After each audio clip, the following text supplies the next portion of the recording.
stupid, dumb girl apologized to Kyungo and told him that she wanted to end things there. Her words came abruptly, and they left Kyungo visibly shaken. He had not expected her decision to be so firm. She reminded him that she had already mentioned this before, that she had gone on a blind date recently. Kyungo silently acknowledged it, knowing that she was right. She then explained that the blind date had happened because a sister had begged her repeatedly for help, and at first, she had been very reluctant to go. Lowering her voice, she instructed Kingo to do the same, warning him that people around them were listening. She admitted that her mood had been unpleasant in the beginning, but the man she met turned out to be much better than she had expected. Despite being the CEO of a venture company, he was surprisingly easygoing, approachable, and matched her energy well. She went on to say that they would soon be entering their 4th year next year and that it was time for her to prepare for the future. They could not continue dating like careless kids forever.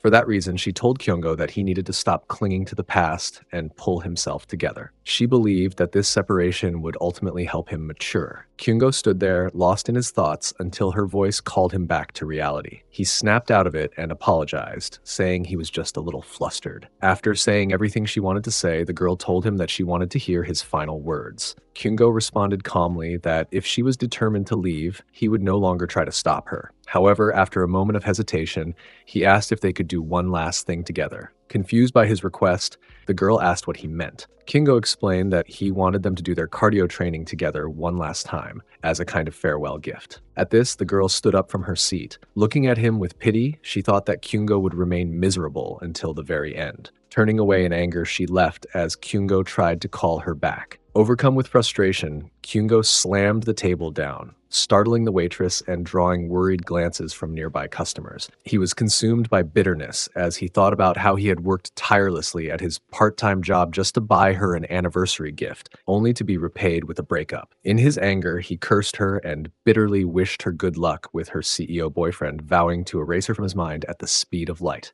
At that moment, he imagined her clinging to him, stopping him from drinking any more alcohol. In his imagination, he replied that he would stop once he finished his food. When reality returned, he bit his lip hard, overwhelmed by both anger and sorrow, realizing just how much he missed her. As he continued drinking, he muttered curses, wishing that his friend would not arrive yet. Suddenly, someone grabbed him tightly from behind by the neck, causing him to spill his drink. The girl scolded him sharply for calling a busy person to come here, yet at the same time dared him to drink more. Kyungo shot back that she was not busy at all. In fact, she was the most idle person in the world. His remark only made her angrier, and she began teasing him loudly, drawing the attention of everyone around them. This girl was Min Songa, Kyungo's friend. She was a freshman who had entered the Western painting department in the academic year 2017. Kyungo had first met her at a freshman party. She had been beautiful, bright, and confident with a striking figure. While most of the others at the party tried to use alcohol to create chaos, Songa stood out. Thanks to Kyungo's high alcohol tolerance from high school, he ended up competing with her in a drinking contest. One by one, all the boys lost, until only one remained, Kyungo himself. When another boy pointed toward him, Songa greeted him bluntly by calling him a bastard. In response, Kyungo calmly introduced himself. She immediately challenged him to a duel, declaring that whoever passed out first would be the loser. Kyungo refused the challenge, but from that day onward, the two of them became drinking buddies. As they clinked their glasses now, Sing loudly declared that she had already warned Kingo about his ex-girlfriend, that the girl was just a player and had never truly been interested in him. She spoke so loudly that everyone nearby turned to stare, her voice echoing through the room. Song reprimanded Kongo harshly, reminding him that he should have listened to her advice earlier. Instead, he had always acted according to his own wishes, and in the end, he had been betrayed by his ex-girlfriend. Kongo, already irritated, told Song to lower her voice. Rather than calming down, Song grew louder. She deliberately drew the attention of everyone in the pub and openly announced that Kongo was nothing more than an idiot who had been dumped by a girl, mocking him and telling the crowd to look at his foolish face. Enraged, Kongo shouted at Sung to stop her childish behavior. Their argument continued to escalate until a waiter approached Kongo and politely asked him to leave, explaining that the disturbance was affecting other customers. After a brief pause, both Sung and Kongo exited the pub together. Outside, Kongo complained that because of Sung, he had not even managed to get properly drunk. Song, on the other hand, confidently insisted that he had not drunk as much as he wanted anyway. Suddenly, she placed her hand on his shoulder and casually suggested that they continue drinking at her place. Kungo hesitated at first, eventually agreed. They went to Song's house and continued drinking. By the time they finished nearly 10 bottles, Song admitted that she was finally starting to feel drunk. Kungo scolded her, rudely telling her to mind her manners and claiming that her behavior was the reason she did not have a boyfriend. Song, however, responded with confidence, stating that many men liked her and that Kungo could not understand such things because he was still bitter over being dumped. Kungo lost his temper and threatened her, but moments later, he smiled and dismissed his own anger, saying that alcohol made people forget things easily. He then made a bet, declaring that Song would remain single until graduation. Song shrugged and replied that it did not matter anyway, and that there was no point arguing over it. Hearing this, Kungo burst into laughter. Song remarked that the two of them always became overly excited whenever they talked about their weapons, referring to their sharp words. Kungo sighed and muttered that perhaps women behaved this way too, claiming that all women were the same. He bitterly spoke about his ex-girlfriend who had abandoned a 3-year relationship simply because she wanted to act like a CEO. To him, this proved that all women were alike. Song immediately shouted back, arguing that not all women were the same. Just because his ex-girlfriend was manipulative did not mean everyone else was. Kungo refused to accept this. Sung angrily insisted that his thinking was wrong, stating that men were often attracted to women simply because they felt happiness and excitement around them, not because of deep emotions. As Kungo continued to deny her words, Sung suddenly pulled him closer and challenged him, proposing a bet about who would get excited first. Kungo remained silent for a moment before loudly demanding a prize, 50,000 won and bread. This led to a chaotic wrestling match between them. The next morning, Kungo's alarm rang loudly at 9 o'clock. He panicked when he realized he was late for class. While rushing out, he thought about how he was always late for Professor Cha Do-yeon's lectures and feared that missing another class would surely result in failure. Lost in his thoughts, he collided with a girl, causing her to fall as her books scattered across the ground. Kungo immediately apologized, though he became flustered when his gaze accidentally dropped toward her skirt. The girl also apologized and asked if he was all right. Kungo offered to help her, but she politely declined. At that moment, Sung arrived and walked past him without saying a word. Kungo quickly helped the girl anyway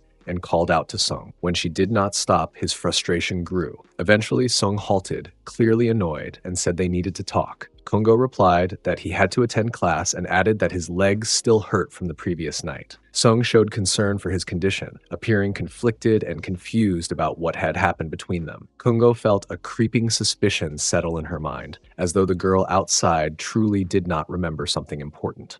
Before she could dwell on the thought, the faint sound of approaching footsteps reached her ears. Two voices echoed down the hallway, growing clearer with every step. Reacting on instinct, Kungo immediately pulled back into the shadows, hiding herself without hesitation. Sung followed her a second later, tucking herself into the same concealed space just as a boy and a girl entered the clubroom. The girl hesitated near the doorway, her eyes scanning the room as unease flickered across her face. She whispered that she was not entirely sure whether someone might already be inside. The boy, however, dismissed her worries with casual confidence, gesturing around the empty space and explaining that the club room was almost always deserted at that hour.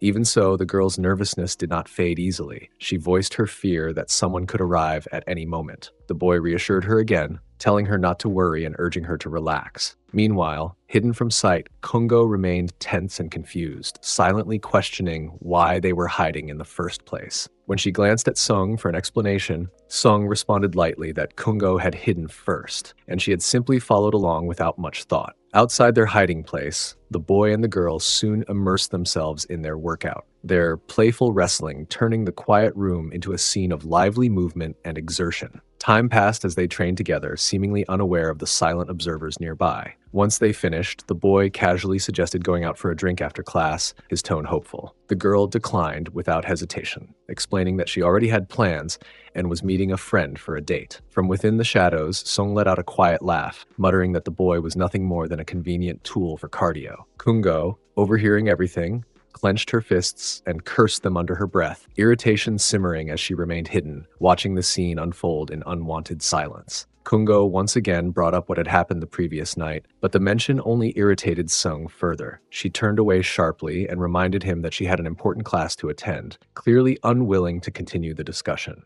The moment Kungo heard this, panic seized him. He suddenly realized the seriousness of his situation and bolted off like a madman, fully aware that he was heading straight toward major trouble. Later that evening, Kungo was sitting at a bar called Da Beer, drinking heavily alongside his male friend. His friend tried to comfort him, casually saying that failing one subject was not the end of the world and that no one died just because they received an F grade. However, Kungo, already frustrated and overwhelmed, shouted at him to shut up. He snapped that his friend could never understand his feelings, especially since he was someone who failed so often that grade meant nothing to him anymore. Offended, but still joking, the friend told Kungo not to attack him with such brutal honesty. Despite the tension, the friend claimed he had a solution to avoid failing the subject. Lowering his voice as if sharing a dangerous secret, he mentioned that he had heard rumors about Professor Cha Doyan, the same professor who had failed him before. According to the gossip, she was extremely dissolute. He added that Kungo must have heard of Jung Seok-hyung, a fourth-year student who had skipped most of his classes to prepare for a competition. Supposedly,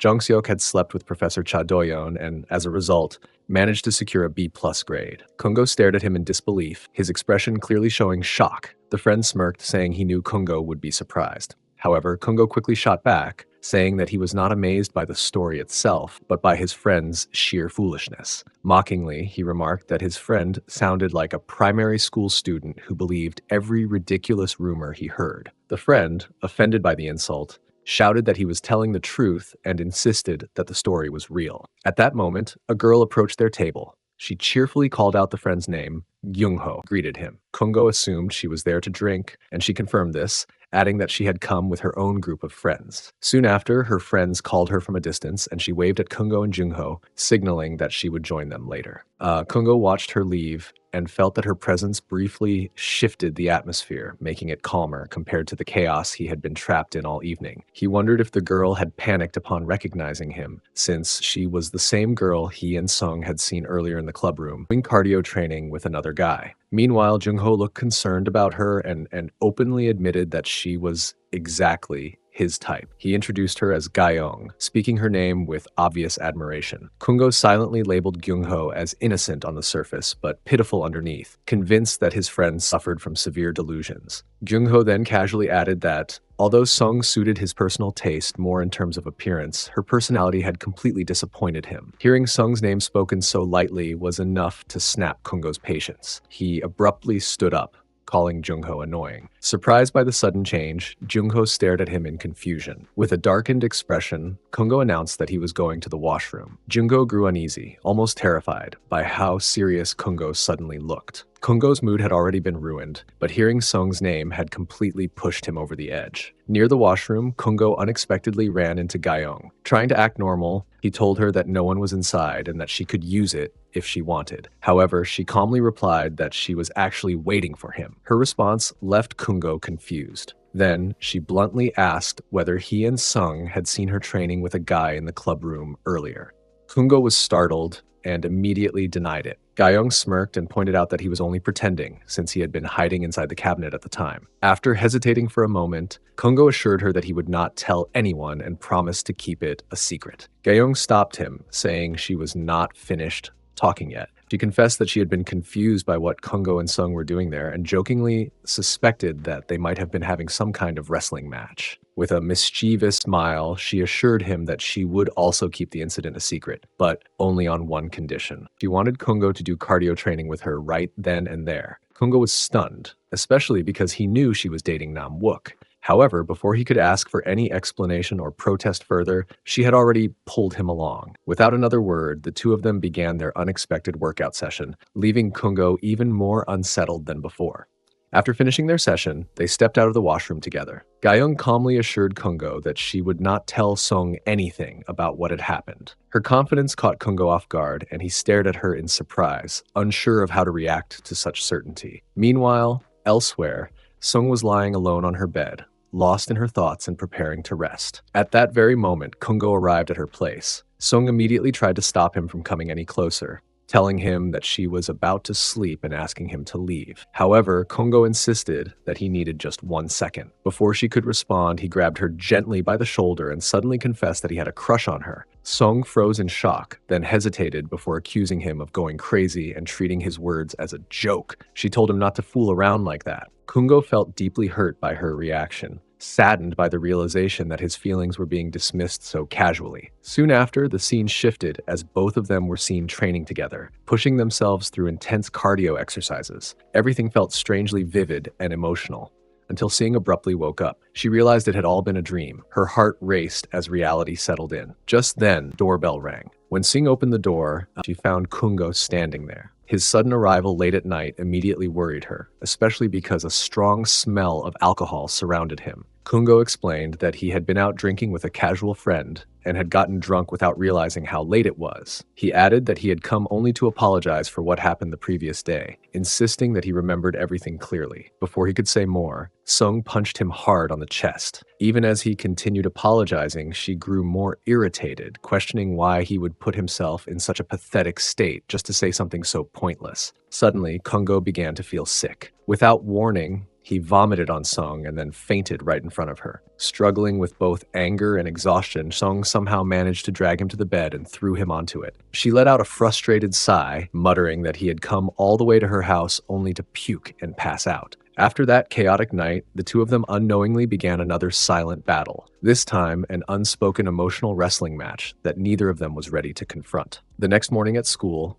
Kungo walked through the campus with his head down, replaying the events of the previous night in his mind. He had gone to apologize, yet everything had only worsened. The thought of facing Sung that day made his chest tighten with anxiety. Just then, Gyungho approached him and greeted him warmly, expressing concern about whether Kungo had made it home safely the night before. Kungo responded sharply, his face aggressive and his tone cold, stating that he had returned safely and telling Gyungho not to worry. Gyungho then casually mentioned that their planned trip was still happening, adding that he assumed Kungo would not be able to join this time. That comment irritated and confused Kungo. He questioned how Gyungho could decide something like that on his behalf. Smiling knowingly, Gyungho reminded him that he had dropped Miss Cha Do-yeon's class and had already been kicked out of the house. The realization struck Kungo hard. This was far more serious than he had thought. Later, Kungo stood nervously outside the professor's office, unsure of what to do next. After a moment of panic, he decided that he would kneel down and beg if necessary. When he knocked on the door, there was no immediate response. After a brief pause, the professor finally allowed him to enter. Inside, he saw Cha Do-yeon seated at her desk. She looked visibly confused by his sudden appearance, especially remembering his visit to her home earlier. With a tense expression, Kungo admitted that he had missed her classes and received an F in her subject. In a sharp, emotionless tone, she replied that there was nothing she could do about it. Hesitantly, Kungo suggested that there might still be some way to fix the situation. Curiosity flickered across her face as she asked what he had in mind. Gathering his courage, Kungo boldly declared that he was willing to do anything she asked, as long as he could erase the F from her subject. His confidence made Cha Do-yeon pause and think. She finally replied that they would do exactly what he was capable of doing. Kungo immediately agreed again, repeating that he would do anything necessary to restore his grade. For a moment, Do-yeon remained silent. Then she stepped closer to him and placed her hand against his chest, asking if he truly understood what she was implying. Kungo, flustered but trying to remain composed, replied that he assumed she would assign him extra work or additional assignments. Suddenly, Do-yeon grabbed his weapon, causing him to flinch in shock. She then stepped back, leaving Kungo frozen in place, lost in confusion and overwhelmed by his own thoughts. Cha Do-yeon suddenly spoke sharply, snapping Kungo out of his thoughts. She warned him not to space out and instructed him to listen carefully. She informed him that she would call him to her office the following week, and only then would she explain what he would have to do for her. Startled, Kungo immediately apologized and agreed without hesitation. He bowed deeply in front of her, expressing his gratitude with genuine urgency before leaving the office. As he walked down the hallway, Kungo silently scolded himself for speaking so recklessly to the professor. His mind replayed every word he had said,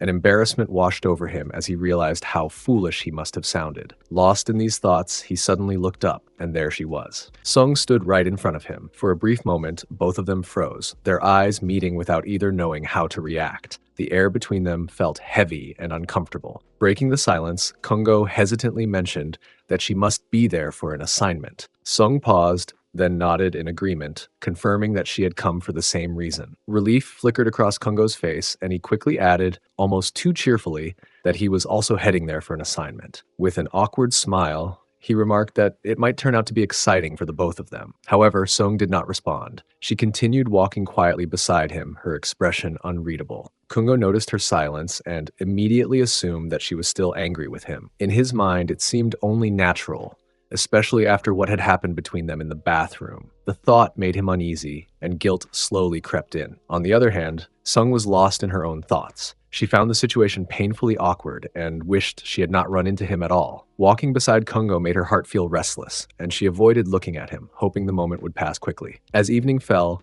Kungo found himself alone, sitting quietly with his sketchbook open. His pencil moved slowly across the page as he began to sketch, but his mind remained distracted. Unspoken emotions, regret, and unresolved tension lingered in his thoughts, making every line he drew heavier than the last. Kungo sat at his desk with a deep frown creasing his forehead. For 5 straight hours, his pencil had hovered uselessly over the page, yet he hadn't managed to draw a single meaningful line. His thoughts were tangled, his focus slipping further away by the minute. With a weary sigh, he glanced towards Sung, who was quietly immersed in her own work. He knew he couldn't keep going like this, trapped in frustration and silence. Gathering his courage, he decided it was time to start a conversation. He stood up, walked over to her, and in an awkward tone admitted that he was feeling hungry and was about to grab something to eat. He added, hesitantly, that if Sung was hungry too, she could join him. Before Sung could even respond, Gyeong suddenly appeared at Kungo's side and grabbed his arm with surprising enthusiasm. She declared that they should all go eat together, explaining that she had been starving all day after rushing from one class to another without a proper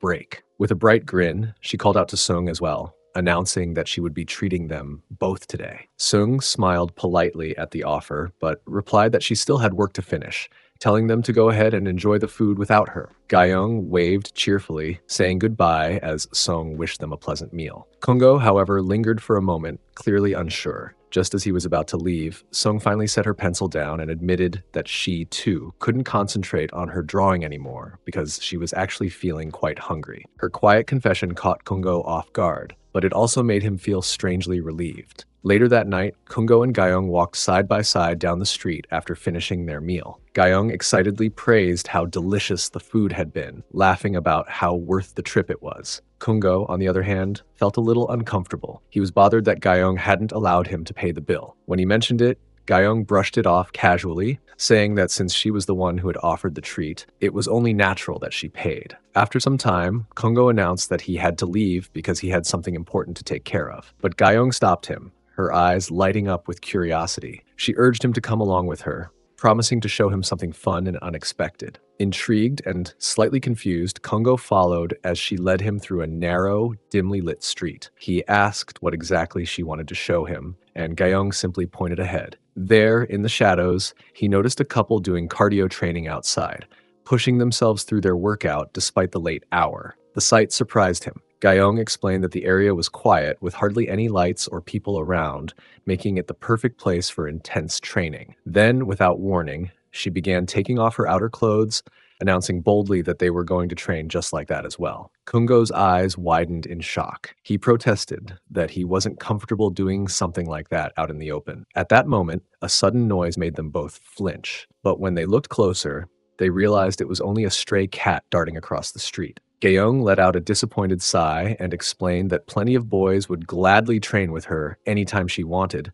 so Kung shouldn't assume she was acting desperate. Still, her words left Kungo wondering if this kind of boldness was simply normal for someone like her. Gyeong then admitted that she only behaved this way around Kungo because she couldn't forget the day they had secretly trained together in the bathroom. That memory, she confessed, stayed with her, and it was the reason she wanted to recreate that same feeling again. Hearing this, Kungo finally understood that Gyeong had planned this moment from the very beginning. Gyeong nodded, confirming his realization with a confident smile. And so, beneath the quiet night sky, the two of them began their intense workout session together, pushing each other forward with determination and a shared sense of excitement that neither of them had expected to feel again. Sung remained seated in her chair, her shoulders slumping as she let out a long, exhausted sigh. The day had drained her, and the emptiness in her stomach only made her irritation worse. Hunger gnawed at her patience, and after a moment of thought, she decided it was time to head home. As she stood and walked toward Kungo's chair, something unusual caught her eye. He had left behind a small cartoon sketch on his desk, an exaggerated, playful drawing that looked more like the work of an elementary school child than that of a serious athlete. Sung frowned at it, muttering under her breath that he really was like a kid sometimes. She couldn't help but feel annoyed. After all, she hadn't eaten anything all day, and this silly drawing was the last thing she wanted to see. At first, she assumed Kungo had already gone home and dismissed the matter as none of her concern. But then, a strange feeling of unease crept over her. What if he had forgotten something important? Acting on that instinct, she pulled out her phone and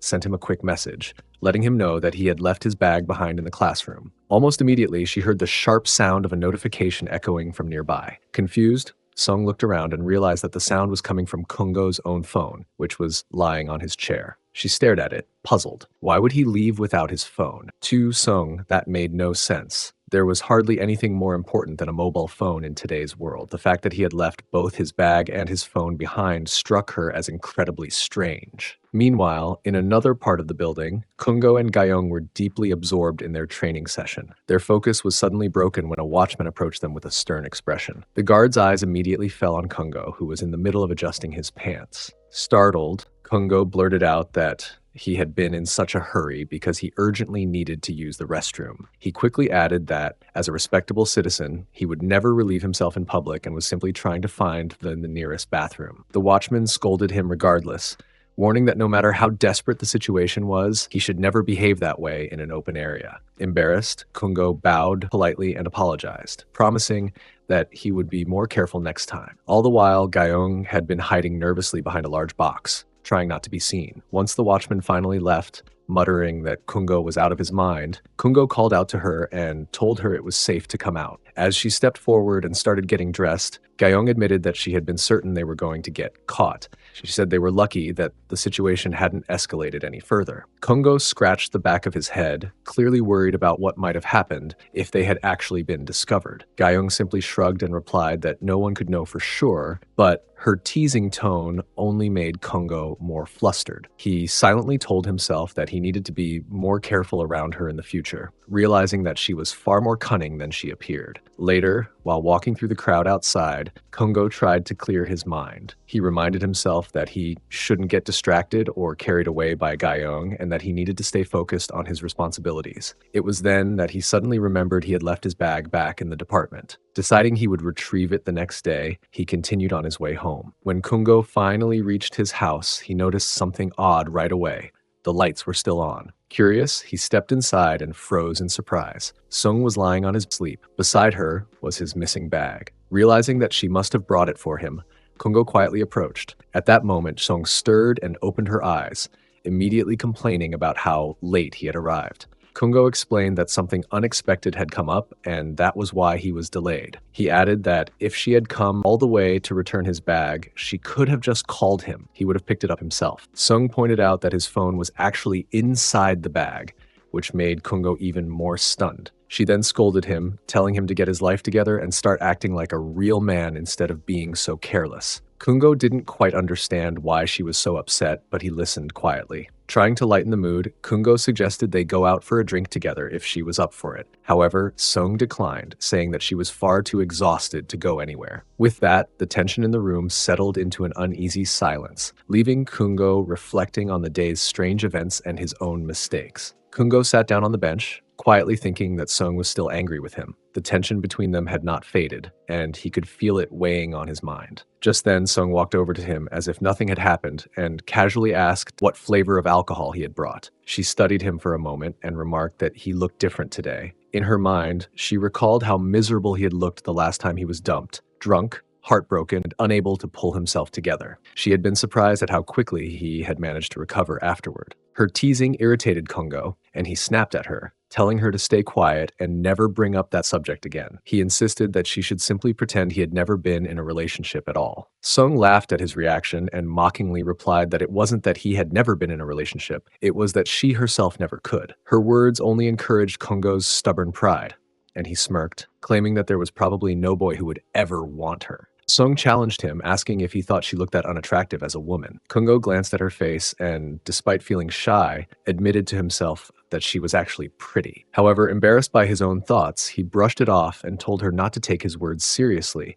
because it made him feel awkward and cringe. He wondered why this whole conversation had suddenly turned into such an uncomfortable situation. Without warning, Sung demanded that Kungo give her 1,000 won. Confused, he asked why she wanted money. Sung explained that they had made a bet earlier and that she had won, so he owed her the amount. Kungo claimed he didn't remember any such bet. Frustrated, Sung ran toward him, grabbed his hair, and yelled that she had known he would try to avoid paying. She insisted that he hand over the 1,000 won immediately. When he continued denying it, Sung began checking his pockets herself, searching for any money he might have. She smiled mischievously and pointed out that he looked extremely flustered, which only proved she was right. Kungo suddenly became nervous and excited at the same time, realizing how close she was. Sensing his reaction, Sung stood up and announced that she was leaving. Before she could go, Kungo grabbed her hand and pinned her down, reminding her that he had already warned her to stop teasing him. Despite the tension, the two of them ended up starting their cardio training session together. Afterward, Sung finished her shower and stepped outside, looking around for Kungo. Instead of finding him, she discovered a small note he had left behind. In it,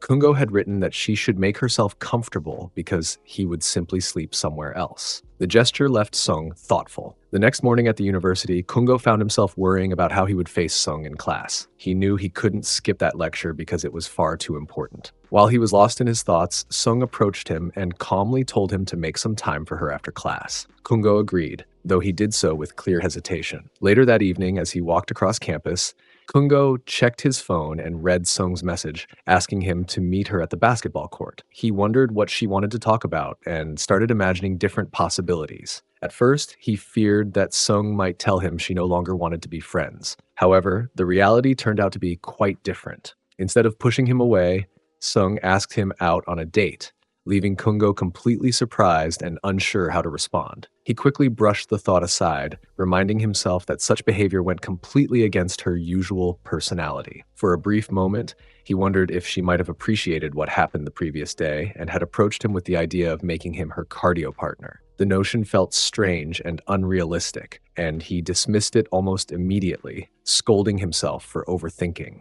When Sung eventually approached him, she casually invited him to play a match with her, which left Kungo visibly confused. It took him a moment to realize that she was referring to a basketball game. Once that became clear, the two of them started playing. The match progressed quickly, and Kungo pushed himself harder than usual. Midway through the game, his ankle twisted unexpectedly, sending him crashing to the ground. As he struggled to recover, Sung calmly informed him that she only needed 5 more points to win. Completely out of breath and feeling as though his lungs were on the verge of giving out, Kungo protested that he could not continue. He dramatically complained that he would practically die if he kept running. Instead of responding with sympathy, Sung suddenly tossed a soft drink can directly at his face. The impact caused the liquid to spill, leaving his forehead drenched. Without a hint of concern, she remarked that she had enjoyed the basketball match. As for whatever had happened the day before, she told him to forget it entirely, explaining that she had already wiped it from her mind. With that, she turned and walked away. Annoyed and still lying on the ground, Kungo muttered that he did not care anyway. Once she was gone, he picked up the can she had thrown at him and opened it, only to realize too late it had been shaken excessively. The remaining soda splashed all over his face, prompting him to shout that Sung was clearly trying to kill him. At that exact moment, his phone rang. It was his friend Pyeongsin. The moment Kungo answered, Pyeongsin began shouting frantically, begging him to come quickly and save him because he was in serious trouble. The urgency in his voice startled Kungo, leaving him no choice but to head over immediately. When Kungo arrived, Pyeongsin quickly pulled him inside without offering any explanation. Kungo attempted to ask what was going on, but his friend silenced him almost instantly. 2 girls were standing nearby, waiting. Pyeongsin apologized to them for the long delay and then enthusiastically introduced Kungo. He claimed that despite his unimpressive appearance, Kungo was actually their ace, far more talented than he looked, better than anyone else. Completely bewildered, Kungo listened as Pyeongsin confessed that he had been trying to impress the girls, but things fell apart when Namewook suddenly received a call from his girlfriend and ran off. Realizing he had been dragged into an awkward situation, Kungo grew irritated and announced that he was leaving. Pyeongsin desperately tried to stop him, but before he could escape, one of the girls grabbed Kungo's hand and insisted that since he was already there, They might as well have some fun. Though hesitant, Kungo reluctantly agreed. Soon, they were dancing together in the noisy atmosphere. As the girl moved closer than he was comfortable with, Kungo awkwardly told her not to stand so near. He explained that because she was sticking so close, he was sweating heavily. The loud music drowned out his words, confusing her. Raising his voice, Kungo clarified that he had just finished playing basketball, which was why his body was covered in sweat. Instead of being put off, the girl hugged him and said she liked the smell of a man's sweat. Her response left Kungo flustered and unsure of how to react. She then suggested that they leave together. Eventually, they arrived at a motel. The girl went to take a shower and later apologized for keeping him waiting so long. Kungo mentioned that he planned to shower as well, but she stopped him by grabbing his hand. With a playful, mischievous smile, she reminded him that she had already said she liked the smell of sweat. Leaning closer, she brought her nose near his body and inhaled deeply, praising the scent as pleasant. Kungo could only think that she was incredibly strange for finding something like that appealing. Forcing an awkward smile, he said he felt too hot and suggested turning on the air conditioner. She replied that she had deliberately turned it off because she did not want the scent to disappear. She began removing his shirt and invited him to lie down. What followed felt more like a chaotic wrestling match than anything else. In the middle of it all, Kungo froze when the girl casually revealed that she had liked him back in high school. He was stunned, realizing he had never noticed. She reminded him of a time when he had scolded her for getting a question wrong, even after he had already taught her. She also recalled shyly calling him Oppa while asking about the name of his perfume. The realization left Kungo speechless, as memories he had long forgotten suddenly came rushing back. Kungo's irritation flared instantly at her careless tone. His expression hardened as he sharply reminded her to address him properly and call him teacher. He added, almost defensively, that he was not wearing any perfume. He began to lecture her about speaking carelessly and crossing lines, but his words faltered midway when she suddenly leaned closer. Before he could react, she casually sniffed his shoulder and remarked that he smelled surprisingly good, even asking what shampoo he used. Startled and flustered, Kungo flicked her forehead with his fingers and scolded her, telling her to focus on her work instead of saying nonsense, or she would end up getting reprimanded. She immediately complained about the pain,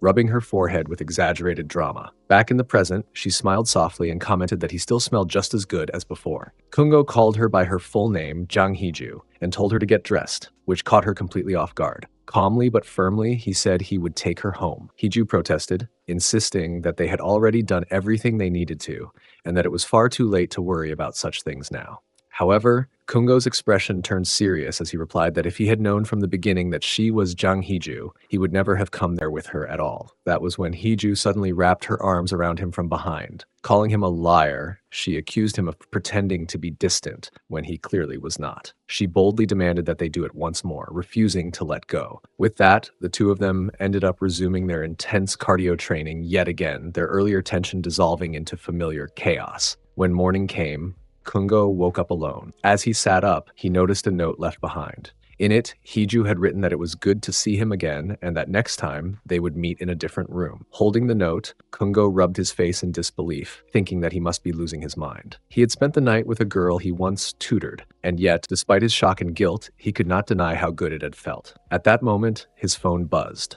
When he saw the caller's name, Cha Do-yeon, his heart skipped a beat. Panic set in instantly. She asked if he had time, and without thinking too much, he agreed. She sent him an address and told him to come to her studio. Though he accepted, Kungo felt confused by the unfamiliar location. Upon arriving, he rang the doorbell as countless thoughts raced through his head. He wondered if the professor had called him over the weekend to assign work instead of giving him grades. His imagination ran wild, picturing absurd scenarios in which Cha Do-yeon greeted him half-dressed and casually instructed him to sit down. The door finally opened, snapping him out of his thoughts. He apologized for arriving late, only to find himself even more confused when a young woman approached him. It was clearly Cha Do-yeon's studio, yet this was not the professor. The girl informed him politely that Professor Cha was on a call and told him he could go inside. As Kungo entered, he saw Cha Do-yeon speaking on the phone with the chief. She confidently stated that she understood the opportunity being offered, that she would review the details, and that she would meet the deadline. She added that she would publish the work schedule as soon as possible. Kungo bowed deeply in greeting, but she did not acknowledge him at all. He quietly placed his bag on the sofa, still unable to believe his eyes. He had never imagined that Cha Do-yeon worked in such a luxurious and refined place. The atmosphere alone was overwhelming. The young woman returned and offered him a cup of tea, explaining that it was her favorite jasmine tea and that it had a pleasant fragrance. Kungo accepted it gratefully, praising the soothing aroma and thanking her sincerely. He introduced himself, only for the girl to giggle and say that she already knew who he was. She introduced herself as Yon Sora, mentioning that she currently worked as a model. Something about her felt familiar, and after a moment, Kungo remembered she was the woman who had bumped into him when he was rushing to attend Cha Doyon's class. Just then, Cha Doyon approached. Kungo immediately bowed again and greeted her properly. Without a word, she tossed a key toward him and instructed him to clean out a warehouse in the basement and complete the job that day. She added coolly that if he did exactly as she asked, she might reconsider his academic credits. Kungo agreed without hesitation. Cha Doyon then called Sora over to attend to their work. Sora excused herself politely, leaving Kungo behind. He let out a quiet sigh, reassuring himself that at least he only had to clean the basement. However, just as he turned around, his breath caught. He froze when he saw Sora beginning to remove her clothes, leaving him utterly stunned. Kungo flinched slightly when the professor instructed him to take care of the assigned work. Though caught off guard, he nodded in agreement and made his way down to the basement without arguing. The moment he stepped inside, he realized just how chaotic the place was. Dust clung to every surface, discarded items were scattered everywhere, and the air felt heavy and neglected. Still, instead of complaining, Kungo clenched his fists and ignited a quiet determination within himself. He reminded himself that this task, no matter how unpleasant, was far better than failing his exams. Compared to receiving an F,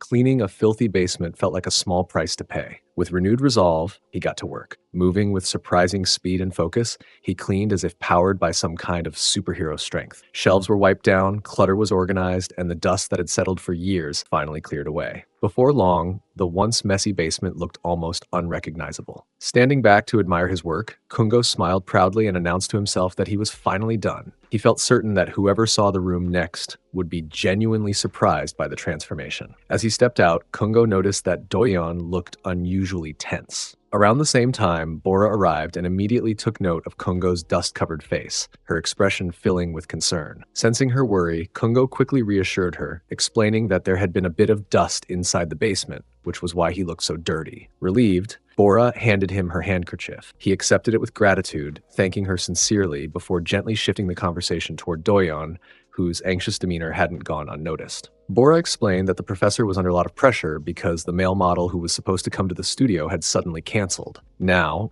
Doyon was scrambling to find a replacement, but according to Bora, none of the available options seemed to meet her strict requirements. Almost as if on cue, Doyon spotted Kungo and called out to him sharply. Caught off guard, Kungo hesitantly told her that he had completed the cleaning thoroughly and that she was free to inspect the basement if she wished. Instead of responding to that, Doyon gave him an unexpected order to take off his clothes. Startled and clearly uncomfortable, Kungo froze for a moment before reluctantly complying. He removed his t-shirt, unsure of what to expect next. Doyon studied him carefully and commented on his moderately built muscles, offering genuine praise. Though she admitted she was slightly disappointed by his height, she quickly added that it wasn't a serious issue. Kungo laughed awkwardly, brushing off her remarks and insisting that he couldn't possibly be a model. Doyon countered his protest with an offer. If Kungo agreed to model for the day, she would overlook his absence from the previous class. At first, Kungo felt disappointed that she was only willing to forgive one class. Sensing his irritation, Doyon sighed and finally agreed to pretend that Kungo had never been absent from any of her classes at all. Taking her words seriously, Kungo boldly removed his pants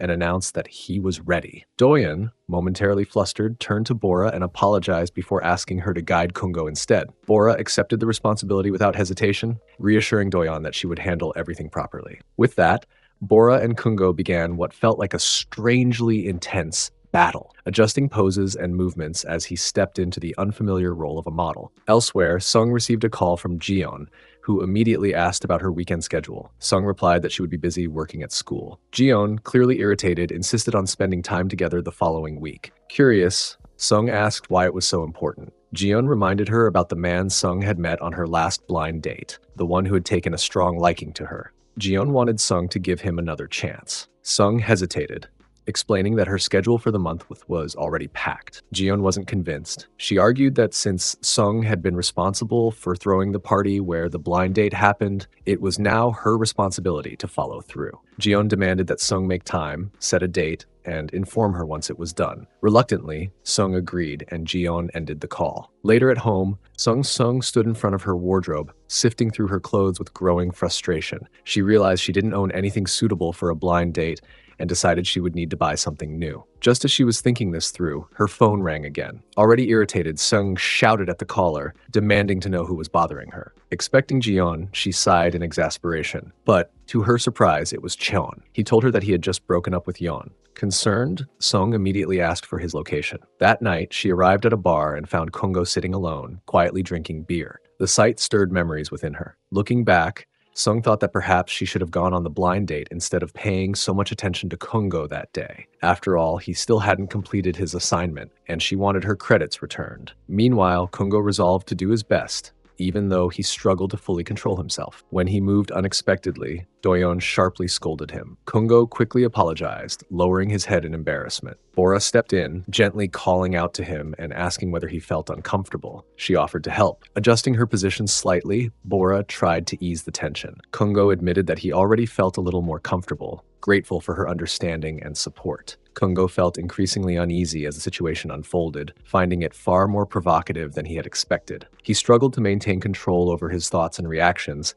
aware that his composure was beginning to slip. Meanwhile, Doyeon noticed the subtle discomfort on Bora's face. Concerned, she approached her and gently asked whether something was wrong. Bora, hesitant but honest, explained that she was experiencing a mild cramp in her leg and needed a short break to recover. Understanding her condition, Doyeon agreed and granted her 10 minutes of rest. Bora responded with sincere gratitude, clearly relieved by Doyeon's consideration. As evening settled in and the session came to an end, Doyeon gathered both Kongo and Bora and praised them for their hard work. She acknowledged that they had performed exceptionally well and expressed her satisfaction with the day's results. Both Kongo and Bora politely thanked her, appreciative of her encouragement. Doyeon then handed some money to Kongo as compensation, commending his professionalism as a model. However, Kongo declined the payment, explaining that instead of money, he would prefer it if she could cancel his recorded absence. Doyeon let out a tired sigh and told him that the two matters were entirely separate, insisting that he accept the money. Eventually, Kongo agreed, thanked her sincerely, and left the studio. Later, as Kongo and Bora walked together down the street, Kongo glanced at her and felt a growing urge to apologize for his earlier shameless behavior. However, the weight of awkwardness made it difficult for him to bring the subject up. Before he could decide what to say, Bora suddenly called him out, directly addressing the tension between them. Kongo admitted that his actions had been intentional. Instead of reacting negatively,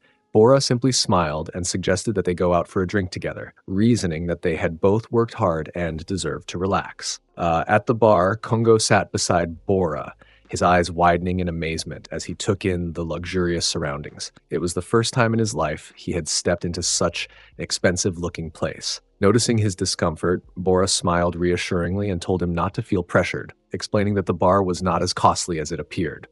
She added that she had brought him there intentionally, so he should feel free to order whatever he liked. Kongo suggested that they split the bill, and Bora readily agreed. As they talked, Kongo laughed and admitted that he had initially assumed Bora was younger than him, which was why he had casually dropped honorifics. Bora responded playfully, saying that she would continue speaking that way until she felt closer to him. Kongo then mentioned that Bora was the same girl he had once accidentally bumped into at school. Bora giggled, amused that he still remembered, and revealed that she had been on her way to meet Professor Doyeon that day. She explained that Doyeon always made it a point to thoroughly explain concepts whenever she began a new project. Kongo reflected on their first meeting and admitted that he had thought Bora was a student because she had been carrying academic books. Bora smiled and explained that she loved drawing, which was why she studied art-related subjects in her spare time. She shared that she, intrigued, Kongo asked why she had never received formal training and requested to see her drawings, promising that he would not laugh. Bora teased him for becoming interested so quickly. Kongo apologized, blaming his sudden curiosity on the expensive drinks, which he believed had made him slightly drunk. Smiling, Bora asked whether he wanted to see her drawings immediately or another time. Eventually, Kongo accompanied Bora to her apartment. As he looked around her flat,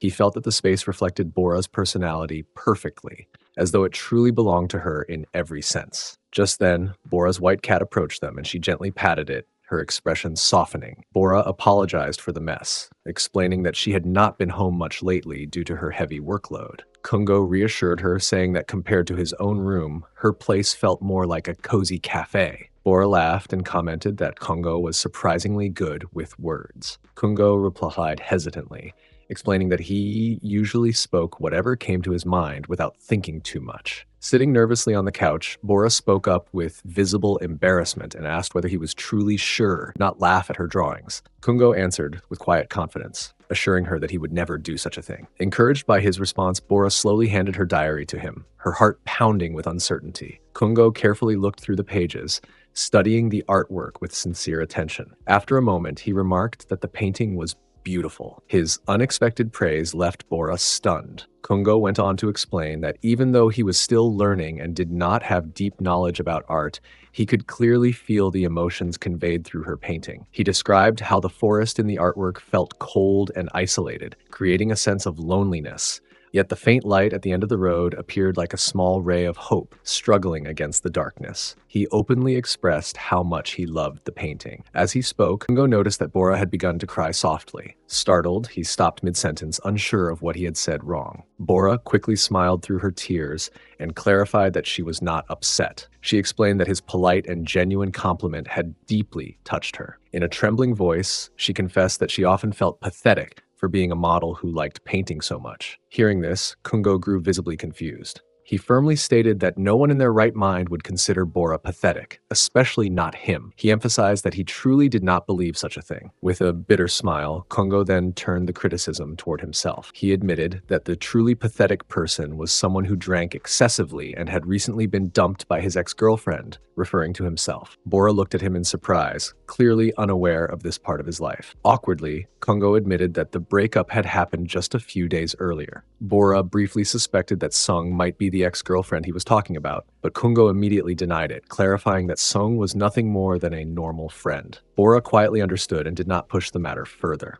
Kungo then apologized for his behavior earlier that morning, acknowledging that it may have made Bora uncomfortable. Bora gently reassured him, explaining that it was her first time experiencing something like that and that she had simply become nervous. She added that when the body becomes anxious, it sometimes reacts on its own without conscious control. Kungo listened carefully, but then admitted honestly that it was not because of tension. He awkwardly explained that skin-to-skin contact with a pretty girl like Bora could naturally cause such reactions. The moment the words left his mouth, he realized he had gone too far. Bora looked at him in confusion, asking quietly if he truly thought she was beautiful. Kungo hesitated, clearly flustered, but eventually nodded and admitted that she was very beautiful. The awkward tension slowly faded, and the two of them began their workout session together. After completing their exercise, Bora noticed her cat climbing onto the bed. She stood up and fed her, apologizing softly for the noise from the previous night. At that moment, Bora received a message from Kungo. He told her that he had seen her sleeping peacefully earlier and did not want to wake her. He added that next time they met,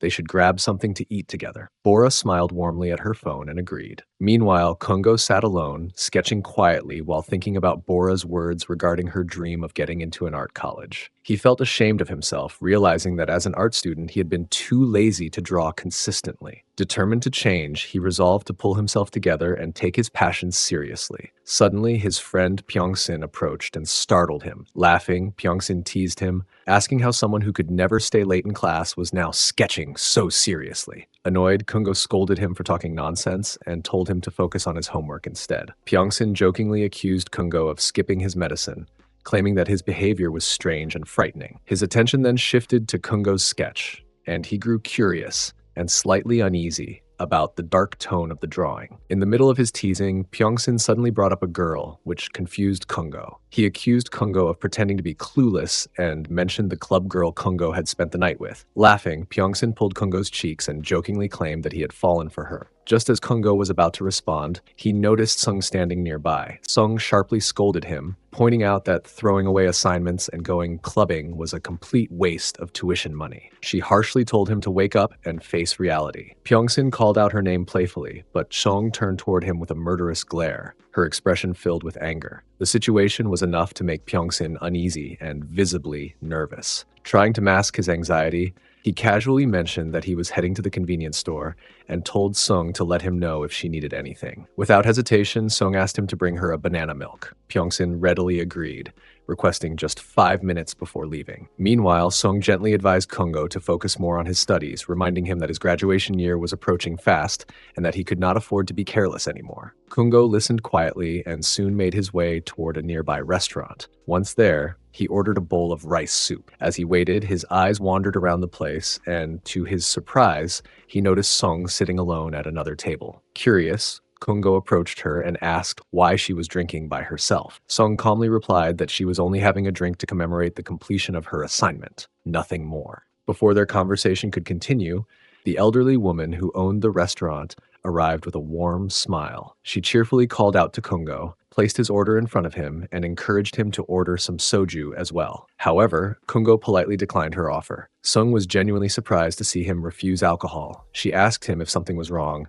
to which Kungo replied that he had several assignments to complete and would need to stay up late that night. Hearing this, Sung was shocked. She could hardly believe that the person sitting in front of her was the same Kungo she knew. She stared at him in disbelief, making a remark that implied he was acting unlike himself. Kungo quickly told her to stop, explaining that it was not funny at all. As he began eating, Kungo sincerely praised the taste of the rice soup, clearly enjoying the meal. After finishing, he prepared to leave, but Sung suddenly suggested that they have a drink together. Kungo declined once again, explaining that they both needed to wrap things up quickly since they had classes the next day. He reassured her that they could drink together some other time. Before leaving, Kungo expressed his gratitude to the old auntie for the delicious food. Watching him, Sung quietly reflected on how much Kungo had grown up in such a short time. Just then, the auntie approached Sung and warmly commented on the deep friendship between her and Kungo. She added that she would take care of Kungo's bill herself. This irritated Sung, who immediately shouted at Kungo, telling him not to pay for her food, even though he had not paid for his own order either. Later, as Kungo approached the school, he noticed how exhausted everyone around him looked. Determined to finish his work quickly, he tried to motivate himself despite the fatigue. At that moment, Gayoung appeared and urgently called out to him. She clasped her hands together and expressed her gratitude to God that Kungo was still there. Kungo, surprised by her sudden appearance, asked why she was staying at school so late. Gayoung explained that she had an art history report to complete, but her laptop refused to turn on. Feeling helpless, she asked Kungo for assistance. After checking the issue, Kungo advised her to start the laptop in safe mode and delete the last program she had installed. Following his instructions, the laptop finally began working again. Relieved and impressed, Gayoung praised Kungo's intelligence, admitting that she had watched several tutorials but still failed to understand anything. Kungo brushed off the compliment, saying that he had only searched for the solution and fixed it accordingly. However, Gayoung insisted that he was still smarter because he knew how to search effectively. Kungo replied modestly that anyone could do the same, and added that he probably knew these things because he played many games and often had to fix computer problems himself. As they continued talking, Gayoung unconsciously stepped closer to Kungo, her tone softening as she looked at him with newfound admiration. Kungo was taken aback when Gayoung suddenly stepped closer to him. Her expression carried a mix of concern and quiet reproach as she asked why he had not called her since the night they had spent together. She wondered aloud whether he did not miss her at all. Caught off guard, Kungo replied hesitantly, explaining that he had been overwhelmed with assignments, and that was why he had not been able to contact her. At that very moment, Gayoung's computer finally powered on properly. Seeing this, Kungo silently offered his gratitude to God, relieved that the problem had resolved itself and that Gayoung could now continue writing her report. However, her relief quickly turned into complaint. She accused Kungo of being unusually cold toward her, a remark that left him visibly confused and unsure of how to respond. Teasingly, Gayoung went on to call him an iron-hearted guy, referencing Sung. This comment startled Kungo, especially when Gayoung openly voiced her suspicion that he and Sung might be dating. Kungo immediately denied the accusation, insisting that there was nothing of that sort between them. Their conversation was abruptly interrupted when another girl who had been sleeping nearby complained about the noise they were making. Feeling awkward, Kungo clarified that he and Gayoung were just friends. An uncomfortable silence followed, during which the mood of their workout session shifted. Both became flustered, and Gyeong remarked that it was a pity. She said things might have been more exciting if there had been a sense of crossing a line, though she added lightly that it was fine either way. Observing Kungo's tense reaction, she jokingly suggested that he might be feeling worked up. Her words triggered Kungo's imagination, and he momentarily drifted into a vivid fantasy. In it, his naked self appeared to him, boldly declaring that every girl belonged only to Kungo, and urging him not to miss such opportunities, warning that regret would follow if he hesitated. Kungo tried to reason with himself, acknowledging the thought, but his imagined self shouted back, insisting that moments like these never returned and had to be seized immediately. Gyeong, calling his name, snapped him back to reality, pulling him out of his thoughts. Shaken but composed, Kungo refocused, and the two of them resumed their workout, engaging in a playful wrestling match that carried an undercurrent of unresolved tension. Meanwhile, elsewhere, Song sat alone at a restaurant, steadily getting drunk. She declared that she had already consumed 3 bottles of wine and that this would be her last. An older auntie approached her and suggested having some soup to go along with the drinking. Instead, Song ordered 2 more bottles of soju at room temperature. She complained that by offering soup, the auntie was only encouraging her to drink more, and she insisted that if she were given soup without additional soju, she would feel disappointed. Just as Song was about to start eating the soup, her friend Hyuni arrived. Song asked whether Hyuni was heading home, and Hyuni agreed, explaining that she had finished her assignment. Song remarked suspiciously that students these days seem to have endless assignments. Hyuni then ordered enough soup for 3 or 4 people and laughed, commenting that everyone except Kungo had completely collapsed. She mentioned that she had heard he was working especially hard, which immediately piqued Sung's curiosity. Back in the classroom, Kungo and Gyeong were engaged in intense cardio training when a sudden noise startled them. A girl woke up, groggy and extremely thirsty, and opened a bottle of water. While drinking, she noticed Kungo still working and approached him, asking why he had not gone home yet. Kungo answered hesitantly that he was looking for something. The girl observed that he looked unusually determined. Kungo responded by telling her to pull herself together, adding that he intended to do the same. This comment puzzled her, as she knew Kungo to be someone who drank soju regularly, making his sudden seriousness feel strange. Unbeknownst to her, Gyeong was hiding under the computer table nearby. Sweating heavily, Kungo explained that he was still stuck on certain parts of his work. The girl noticed how much he was sweating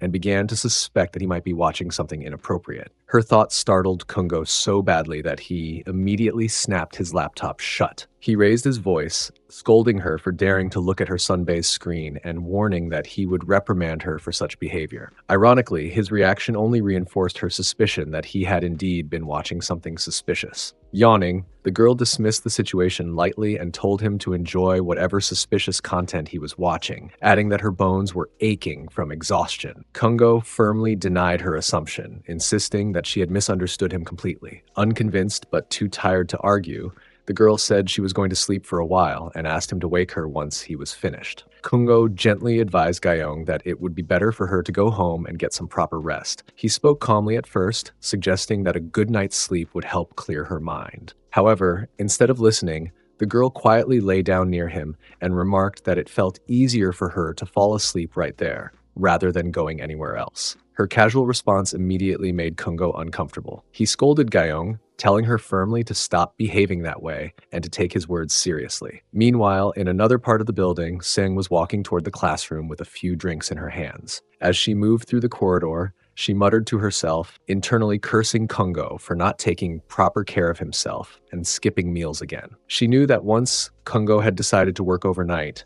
there was little she could do to stop him, no matter how much she worried. Suddenly, as Song passed by one of the club rooms, she heard faint moaning sounds coming from inside. Curious and slightly alarmed, she slowed her steps and peeked through the door. The shadows inside suggested that a couple was engaged in what looked like intense cardio training. For a brief moment, her mind jumped to the wrong conclusion, and she suspected it might be Kungo. Acting on impulse, she shouted and pushed the door open, only to realize that it was an entirely different couple inside. Shocked by her mistake, she immediately apologized and turned around to leave. However, she paused mid-step when she noticed that the couple appeared to be freshmen. Her expression hardened, and she sternly scolded them, ordering them to put their clothes back on immediately. She warned them to go home at once, or at least find a proper place, like a motel, instead of behaving so recklessly in a club room. At the same time, in another classroom, Kungo was hurriedly putting his clothes back on, his face flushed with panic. He was visibly flustered as he warned Gayong to dress quickly and leave before anyone noticed them. He insisted that if they were caught, it would turn into a serious problem. Gayong, however, seemed unbothered and casually reminded him that he himself had said there was nothing going on between him and Seng, so she did not understand why he was so anxious. Her words only irritated Kungo further. He raised his voice, telling her to stop talking nonsense and to hurry up and leave without arguing. Just then, Song entered the classroom. She looked around and found Kungo seated at his desk, calmly working on his assignments as if nothing unusual had happened. Slightly surprised, she commented that he was really doing his work so late at night. Kungo replied that he had already told her he planned to finish everything that night, so he did not understand why she had come all the way there. Sung smiled and offered him a cup of coffee. Kungo stared at it in confusion, clearly not expecting her to show up just to bring him a drink. Sung explained that she had added an extra shot to the coffee so he would not fall asleep while working. Kungo gave an awkward smile and lightly pushed her away, joking that if he was already so sleepy, they might as well go out for a drink instead. Sung calmly replied that they could drink right there. Still, Kungo insisted that they should go outside for some fresh air. As the two of them left the classroom together, Gayong quietly emerged from under the desk, relieved that she had not been discovered. Outside, Kungo and Song sat together, sipping their drinks in silence for a moment. Then Song casually brought up the incident she had just witnessed, asking whether Kungo had seen the freshmen earlier who were doing cardio training together. The question caught Kungo completely off guard, and he ended up spitting out his coffee in shock. Sung continued, remarking how fearless those students were to behave like that in a club room. Kungo responded with an awkward laugh, trying to hide his discomfort. Sung then added, almost teasingly, that it was the same room where Gayong had once done her own training session. Once again, Kungo choked on his coffee and spat out another sip. Annoyed, Sung scolded him, telling him to stop wasting coffee like that. Kungo defended himself, saying that she was the one talking about strange and embarrassing things.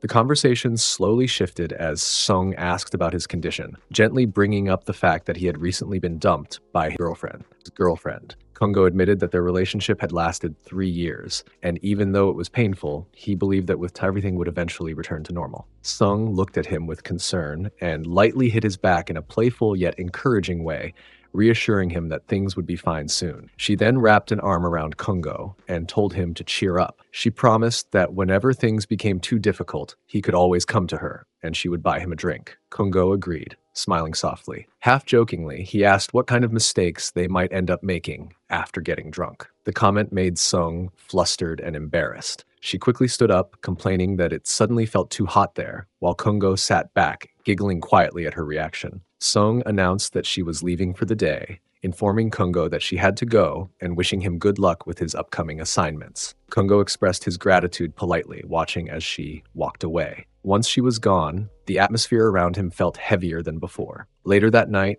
Kungo sat alone, drinking quietly while scrolling through the pictures of his ex-girlfriend on his phone. He let out a long sigh, murmuring bitterly that she should have taken some ugly photos of herself too. He thought that her beauty made it impossible for him to truly hate her, no matter how hard he tried. As he stared at the screen, memories resurfaced, moments when she had playfully asked him not to take her pictures when she wasn't wearing makeup. Those memories only made his chest ache more. Kungo mocked himself internally, thinking that she must be living happily now with her CEO boyfriend. He scolded himself for still looking at her photos, reminding himself that there was nothing left between them anymore. Overcome by emotion and alcohol, he impulsively called her. To his surprise, he answered. He confessed that he had called because he couldn't stop thinking about her. She immediately suspected that he was drunk, and Kungo admitted that he was heavily intoxicated, explaining that he had been drinking because he missed her too much. Concerned, she asked where he was. Kungo told her that he was at a convenience store. Moments later, she arrived. Without hesitation, she scolded him for drinking so much and losing control of himself. Kungo stared at her in shock, unable to believe that she was really standing in front of him. He softly called her name, Yeonhae. She told him firmly to wake up, saying that she was taking him home. As she supported him on the way, Kungo felt confused and disoriented. He kept wondering why she had come for him after everything that had happened between them. When they reached home, Yeonhae carefully placed him on the bed. In his drunken state, Kungo murmured apologies repeatedly. Yeonhae reassured him gently, telling him that it was fine and that he didn't need to worry anymore. However, suddenly, Kungo pulled her closer and kissed her. The next moment shattered everything. The girl beside him was not Yeonhae. It was Bora. Inside the house, Bora stood frozen in confusion as Kungo suddenly bowed down on the floor in front of her. In a state of panic and shame, he begged her to kill him, insisting that he deserved to die. He claimed he wouldn't make excuses and repeatedly demanded punishment. Bora, startled by his dramatic behavior, tried to calm him down and understand what had happened. Kungo apologized sincerely, saying that he remembered absolutely nothing from the previous night. Bora calmly told him that she wasn't angry in the way he was imagining. This response only confused Kungo further. Then, with a small smile, Bora invited him to have breakfast. She explained that after breakfast, he should go home and mentioned that she had prepared bean sprout soup especially for him. They sat together and ate. Kungo ate hesitantly, feeling extremely uncomfortable. He sensed that Bora might be slightly upset, even though she wasn't showing it openly. His mind raced with questions. How had he ended up at Bora's house? The embarrassment overwhelmed him so deeply that he felt like disappearing. Suddenly, Bora asked him whether he still loved his ex-girlfriend. Kungo hesitated, unable to answer immediately. Instead of pressing him, Bora smiled softly and told him to eat his food before it got cold. Later at the university, Sung entered the classroom and immediately noticed Kungo hitting his head lightly against the wall. He muttered to himself that the pain reflected his foolish actions. His thoughts felt scattered and heavy. He felt as if he were floating through life without control, being dragged along aimlessly, like a pebble spinning through the air or a rock that simply went wherever it was thrown, without thought or purpose. Sung sighed, commenting that Kungo truly had no brains. Kungo, already irritated, snapped back that he was serious this time. Sung stopped walking, turned toward him, and asked about his class, her tone shifting slightly. After some time, the two of them walked together. Kungo noticed that Sung had brought a rental car and felt confused about where she was taking him. When he questioned her, Sung told him to wait and see, assuring him that she was doing this to relieve his stress. She drove him to the seaside. Standing there, she explained that whenever she felt overwhelmed, she came to the sea. Looking at the endless water always made her realize that most of her worries were insignificant. She assured Kungo that he would feel better there too. At that moment, Kungo turned toward her, unexpectedly asked her to hit him. Without hesitation, Sung struck him hard in a sensitive area. Kungo immediately collapsed to the ground in pain. Sung quickly apologized, saying that she had assumed he would close his legs. Despite the pain, moments strangely broke the tension, leaving Kungo painfully aware, both physically and emotionally, of the chaos he had created for himself. Late at night, they finally arrived at Kungo's home with Sung. Exhausted but relieved, Kungo expressed his gratitude to her and assured her that he was already feeling much better. Sung, noticing the quiet awkwardness in the air, suggested they have a drink, remarking that leaving things as they were felt dull and unfinished. Kungo considered her words, and before long, the two of them ended up drinking together. As the alcohol settled in, Kungo's emotions began to spill out. He bitterly confessed that Sung probably thought he was pathetic. He spoke about the girl he had liked, Yeon, and how she had broken up with him. With graduation approaching next year, he admitted that he still had no clear goals or direction in life. To him, it felt inevitable that Yeon would leave. He described himself as a man without any qualities worth being proud of, and insisted that her decision to break up with him was obvious and justified. Repeating the word, if punishing himself, he called himself pathetic. Throughout his confession, Sung remained silent, listening without interruption. Suddenly, her restraint snapped. She raised her voice sharply, shouting at him not to mention that girl's name again, and ordering him to stop calling himself worthless.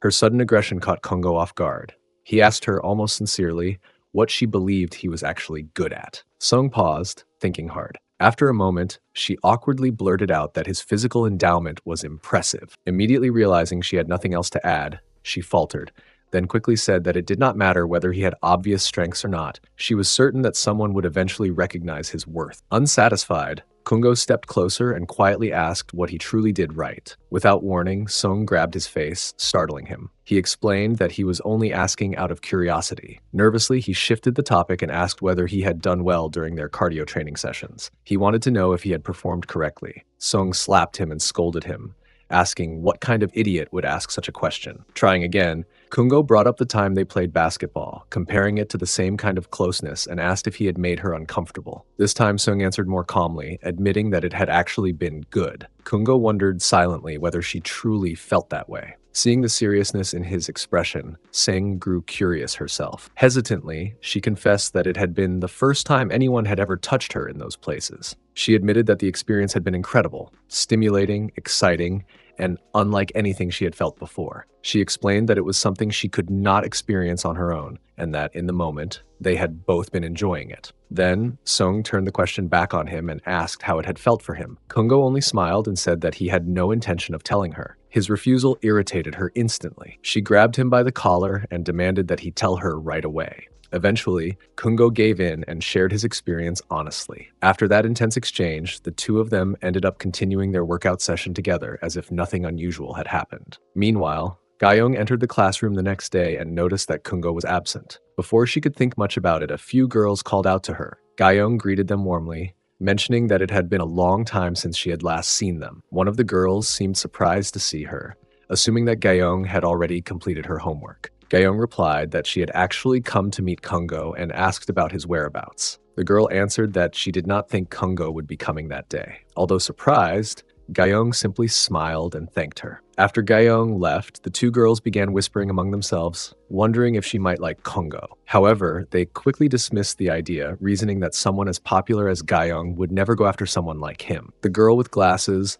then announced that she was leaving and called out to her friend, Jin. Jin agreed and followed her, but her thoughts lingered on the previous night. She remembered witnessing Gayong and Kungo during their cardio training. While she could accept that Gayong, as a senior, had that side to her, she had never expected Kungo to be the same. Letting out a quiet sigh, she reminded herself that it had nothing to do with her and that she should focus on returning to work. The next morning at the university, Sung walked across campus when the memory of her wrestling-like encounter with Kungo the night before suddenly resurfaced. Shocked by her own thoughts, she quickly covered her mouth and scolded herself for thinking about such things so early in the morning.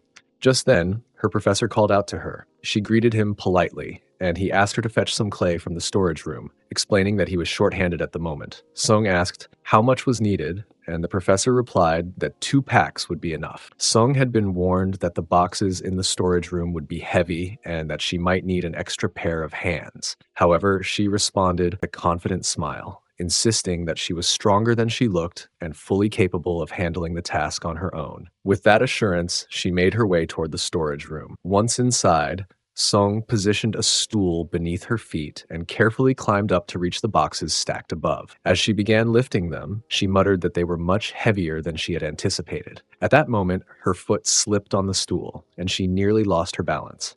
Just as she was about to fall, Kungo appeared from behind and caught her in time, preventing any serious injury. Startled but relieved, Sung steadied herself while Kungo immediately asked if she was hurt. She quickly reassured him that she was fine and then questioned why he was there. Kungo explained that Professor Park had instructed him to assist her with the task. After that, an awkward silence settled between them, lingering longer than either of them expected. Breaking the tension, Sung commented that it was actually a good thing Kungo was there, considering how heavy the boxes were. She added that he seemed strong enough to handle the rest by himself, which was why she intended to leave. As she turned to go, Kungo suddenly reached out and grabbed her hand. He confessed that what had happened the previous night was still vivid in his mind. Although Singh had told him to treat it lightly, as if they had simply played basketball together, he admitted that he could not bring himself to do that. He acknowledged that it sounded irrational and clarified that he was not implying anything disrespectful about her. Still, he confessed that he wanted more, even if he knew it was complicated. Soon after, the two resumed their workout session together inside the storage room, their emotions simmering beneath the surface. Meanwhile,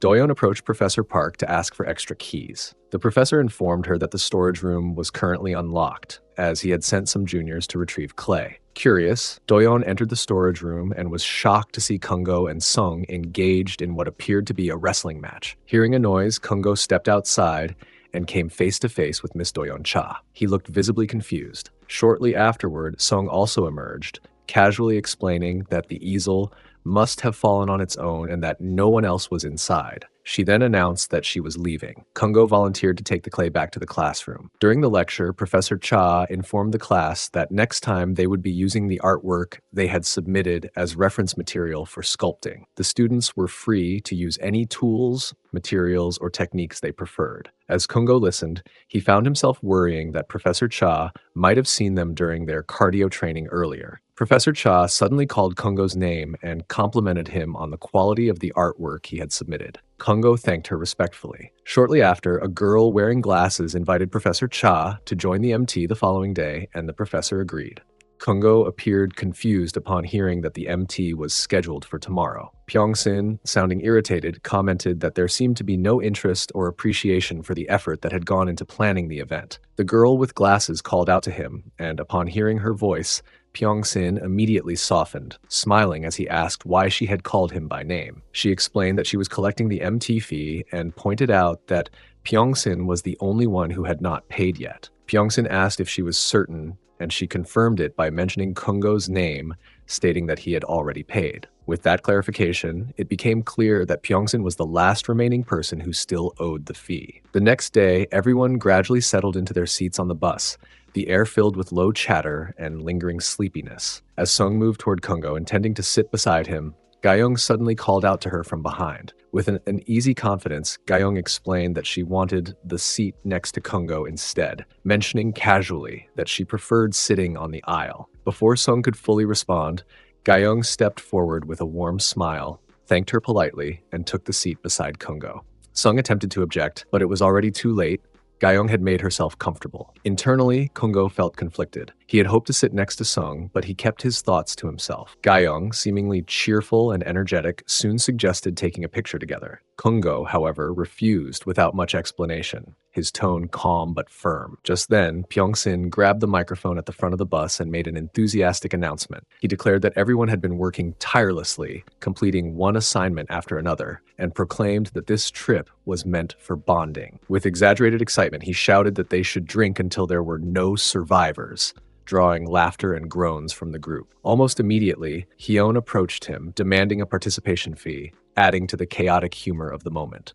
As the bus continued its journey, Gayong eventually fell asleep, resting her head on Kungo's shoulder without hesitation. Kungo remained still, his thoughts drifting elsewhere. He stared out the window, noticing the heavy traffic and reflecting on how unfamiliar this experience felt. It was his first time being part of something like this. At one point, another girl approached and asked if a seat was available. Kungo gave his permission, and she sat down, expressing relief that she had found a place despite arriving late. She mentioned that she had expected all the seats to be taken. Kungo suspected she might have been out drinking, but she explained that she had been delayed by a roadblock while painting. Their conversation continued casually, and she asked why he was sitting alone. Kungo replied indifferently that he simply preferred solitude. The girl quickly picked up on his detached nature and suggested that he seemed like an outsider. She then revealed that she considered herself one as well. With a playful attitude, she suggested they high-five in solidarity as fellow loners. Kungo found the idea amusing and inwardly thought that she would never let him forget being labeled an outsider. He chuckled quietly, wondering why an outsider would bother high-fiving anyone at all. Moments later, Kungo remembered Gayong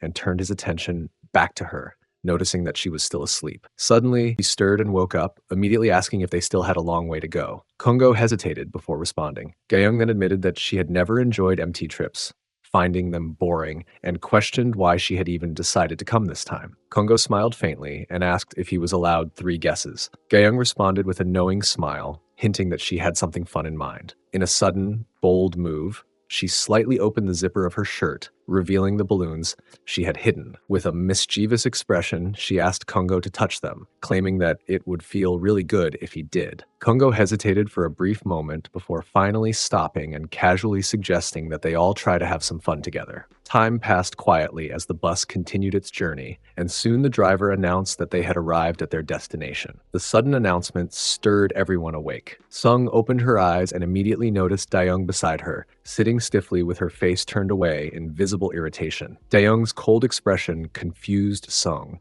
who could not understand what had upset her. Outside, the atmosphere became lively as everyone began getting off the bus. Pyeongsin struggled with the pile of luggage and asked for help carrying it all down. Gayong quickly stepped forward and offered to assist him, but Pyeongsin gently refused, explaining that the boxes were too heavy and that Gayong, being slender, might have trouble carrying them. At that moment, Sung walked over without hesitation, picked up a few boxes herself, and asked where they should be placed. Pyeongsin replied that the supplies were meant for the barbecue pit. Kungo soon approached Sung and took the boxes from her hands, carrying them toward the designated area. As he walked, he complained about the person responsible for shopping, grumbling that there was nothing worthwhile among the supplies. Sung followed closely and playfully placed her hand on Kungo's arm, teasing him by saying that he seemed overly concerned about her. Kungo immediately told her to move her hand away, explaining sharply that it was making it difficult for him to carry the heavy boxes. Sung laughed and joked that the boxes were light and that Kungo should try lifting something heavier instead. From behind, Gayung watched the interaction silently, her irritation growing with every second. Later, everyone gathered on the ground to play soccer. Sung quickly took control of the ball, and Pyeongsin shouted for the others to block her. Two boys rushed forward to stop her, but Sung skillfully dodged past them with ease, displaying impressive control as she advanced toward the goal. Just as she was about to score, Pyeongsin came from behind and struck the ball a ways, causing Sung to lose balance and fall to the ground. Kungo immediately shouted her name in alarm, while Pyeongsin rushed forward, apologizing repeatedly and explaining that he had gotten too carried away with the game. Sung slowly stood up and complained that tackling from behind was excessive, even for a friendly match. Kungo scolded Pyeongsin loudly, asking if he thought they were playing for the national team, before turning his attention back to Sung to check her condition. Although Pyeongsin apologized again, Sung assured everyone that she was fine. However, Kungo noticed blood on her knee and pointed it out, insisting that she wait while he went to fetch the first aid box. Sung tried to brush it off, saying it was just a scratch, but Kungo was already heading inside. Meanwhile, a few girls gathered around Sung, complimenting her skills and asking if she had ever played professionally because of how well she handled the game. Sung smiled modestly and replied that she only played for fun. Inside the building,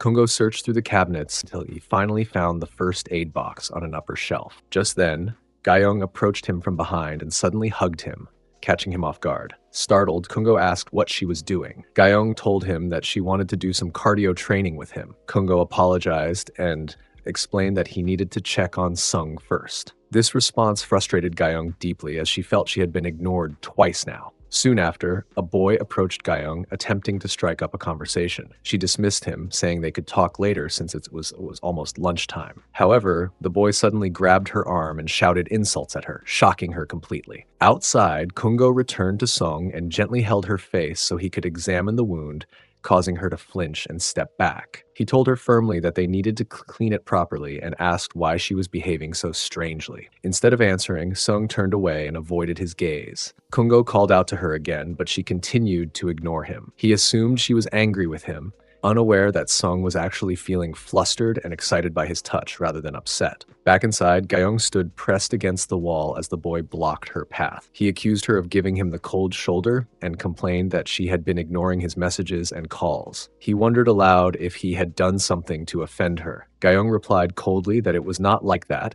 and that she simply did not want to talk to him anymore. The boy then accused her of finding another man who was better than him. Gayung snapped back sharply, telling him it was none of his business. She demanded that he let her go, explaining that his behavior was making her extremely uncomfortable. The boy openly accused Gayung, his voice sharp with resentment. Instead of feeling intimidated, Gayung responded with mocking laughter, coldly remarking that it was truly pathetic for him to be rejected by someone like her. Her words struck a nerve. The boy's expression hardened as anger flared in his eyes, and the tension between them thickened instantly. At that precise moment, Sung entered the house, sensing the disturbance even before she fully stepped inside. She asked what the commotion was about, her tone cautious but firm. Without offering a proper explanation, the boy brushed past Gayung and muttered that he would soon find out who the boy was that she had been spending time with. His words lingered in the air long after he left, leaving behind an uncomfortable silence. Sung looked visibly confused, glancing between Gayung and the doorway. Gayung let out a sigh and casually dismissed the incident,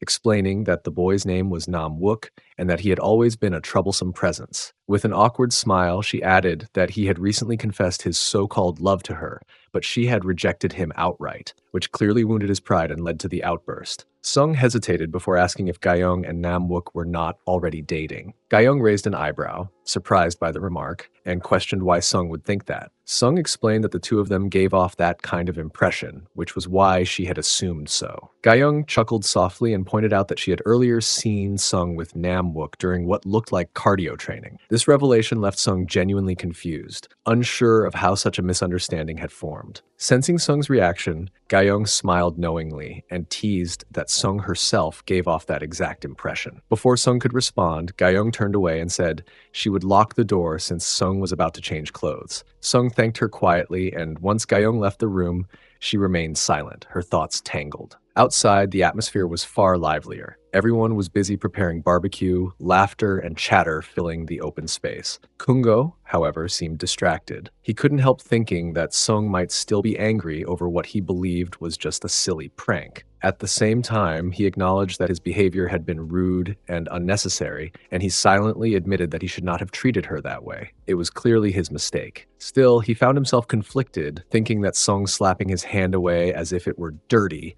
felt excessive. After all, they were supposed to be friends, perhaps even something more. Noticing Sung nearby, Kungo immediately scolded the other boys for giving her burnt meat, his irritation obvious. He then sat beside her and casually commented that she was wearing this year's hoodie, joking that the design seemed tacky every single year. Trying to shift the mood, he asked her about the wound he had noticed earlier. Instead of answering, Sung stood up as if she intended to leave. Kungo quickly stopped her, insisting that he needed to talk. The two of them stepped aside, standing alone away from the others. Kungo apologized sincerely for his earlier actions and, in a moment of desperation, grabbed her arm and told her not to stay angry with him. Sung immediately pulled her arm free and firmly told him not to touch her. Her reaction left Kungo genuinely puzzled, making him wonder whether the situation truly warranted such an intense response. Before he could reflect further, a boy suddenly called out to them, inviting both of them to participate in a game. They asked what kind of game it was, and the boy enthusiastically explained that it was a puzzle completion race, snacks lined up as rewards. Without giving them a chance to refuse, Pyeongsin shoved both Kungo and Sung forward, declaring them representatives for the game. Kungo protested immediately, annoyed that the decision had been made without him. Pyeongsin casually replied that a vote had already been held while they were away. Soon after,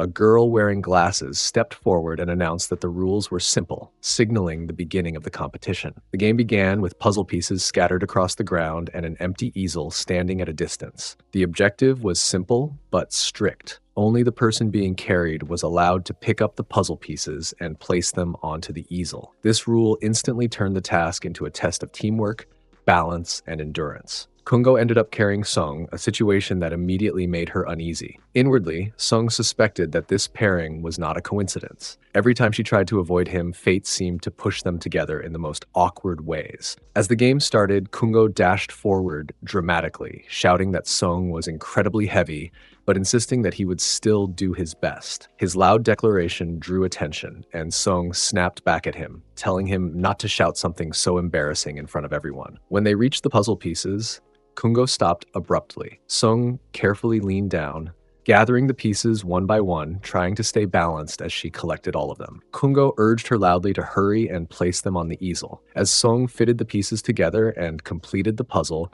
the surrounding crowd erupted in cheers, praising both of them for their excellent teamwork and coordination. Suddenly, Kungo froze. His posture stiffened, and Sung immediately sensed something was wrong. She shouted at him to stand straight, her voice sharp with concern. Inside, Kungo was struggling. He was painfully aware of Sung's body pressed against his, the faint scent of her skin and the rhythm of her breathing so close to his ear. His body reacted instinctively, like a conditioned response he could not control. No matter how hard he tried, he found himself unable to straighten up. From a distance, his friend Pyeongsin yelled at him repeatedly, demanding that he stand properly. Sung realized she had to intervene before the situation grew worse. Thinking quickly, she leaned in and whispered into Kungo's ear that if they managed to secure first place, she would do cardio training with him afterward. The promise worked instantly. Kungo snapped back to attention, straightened his posture with renewed confidence, and carried himself with visible strength and control. With that burst of energy, they completed the task successfully. Cheers echoed around them as they finished, and the prize was announced.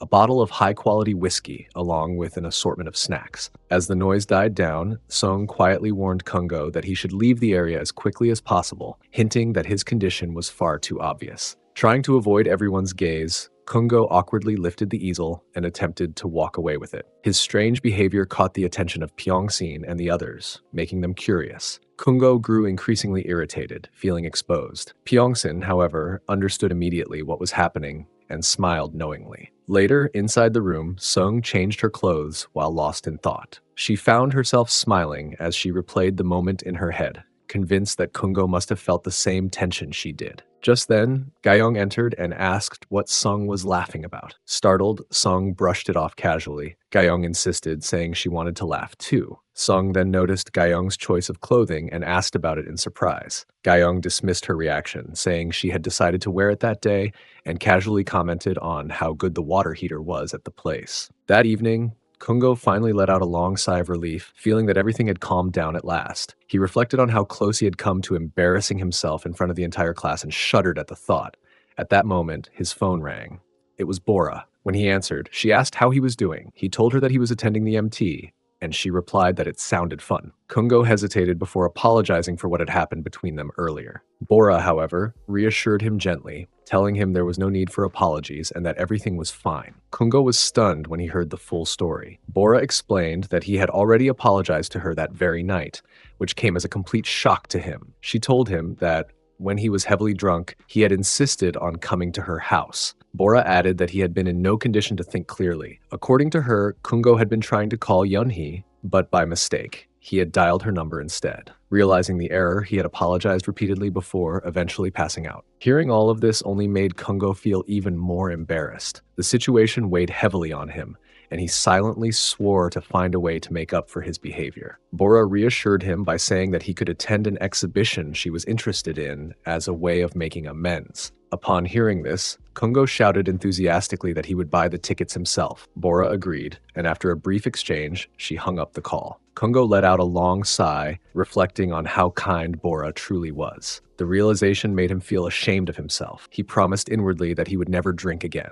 As he walked down the road, lost in thought, he suddenly noticed Professor Cha and Professor Park nearby. Later, inside the shower room, Gayong called out to Sung and asked if she was especially close to Kungo. Sung replied calmly that it was only because they had enrolled in the same year. She explained that most of the other girls who had been around back then had already graduated. Gayong nodded in agreement and casually began praising Sung's figure, commenting on her toned muscles. Sung brushed it off, saying that Gayong was exaggerating. In return, Sung remarked that Gayong had developed a more feminine figure herself. Gayong then confessed that she really could not understand Kungo at all. Curious, she asked how Sung and Kungo had become friends. As she spoke, she suddenly touched Sung's back, startling her. Sung immediately scolded Gayong for crossing the line. Gayong quickly apologized, laughing it off as she joked that Sung's hips seemed to be begging to be grabbed, which was why she had done it. With that playful remark, Gayong announced that she was leaving and wished Sung an enjoyable shower. Out in the hall, everyone was gathered together. Pyeongsin remarked proudly that their department was known for its free-spirited nature. The girl with glasses called out to him,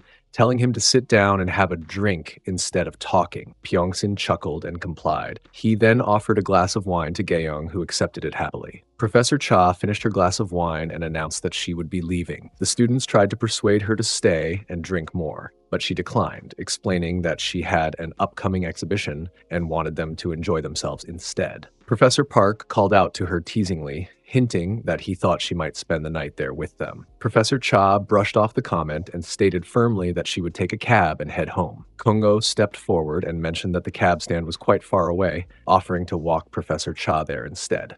Professor Park agreed with the idea. As they walked together, Kungo commented on how cold it was outside. Professor Cha agreed and Kungo handed her his jacket. She hesitated, worried that he might get cold instead, but Kungo laughed off her concern, saying that he was young and would not feel the cold so easily. Professor Cha pretended to be upset, teasing him for implying that she was old. Kungo quickly denied that intention, and she admitted that she was only joking. She then thanked him sincerely for what he had done a few days earlier. Kungo looked confused prompting her to clarify that she was referring to the modeling work. She explained that because he was not a professional model, his presence had felt natural and unforced, something that could only come from an ordinary person rather than someone trained. Kungo smiled and replied that he was sure the final result would turn out beautifully. Kungo soon let out a small laugh, realizing that he had been worried for nothing. Earlier, anxiety had weighed on him, as he feared he might end up complicating things unintentionally. However, Cha eventually gathered her thoughts and spoke honestly. She explained that the true reason she had brought up the topic was because she wanted to ask Kungo for one more favor. This time, she wished for him to be her sole model. Her request caught Kungo off guard, and confusion crossed his face at the thought of being alone. Cha quickly clarified, explaining that she had a specific painting in mind that she had been wanting to create for some time. She reassured him gently, making it clear that she would never force him into anything or make him feel pressured. As Cha walked away, her steps unsteady from hesitation and alcohol, she nearly stumbled into an oncoming truck. At the last moment, Kungo rushed forward and pulled her aside, preventing a serious accident. Anger surged through him, and he scolded the driver harshly for driving without headlights. Once the truck passed, he immediately turned his attention back to Cha, asking if she was all right. She insisted that she was fine, though Kungo noticed her face turning bright red. He assumed the color came from fear and shock after the close call.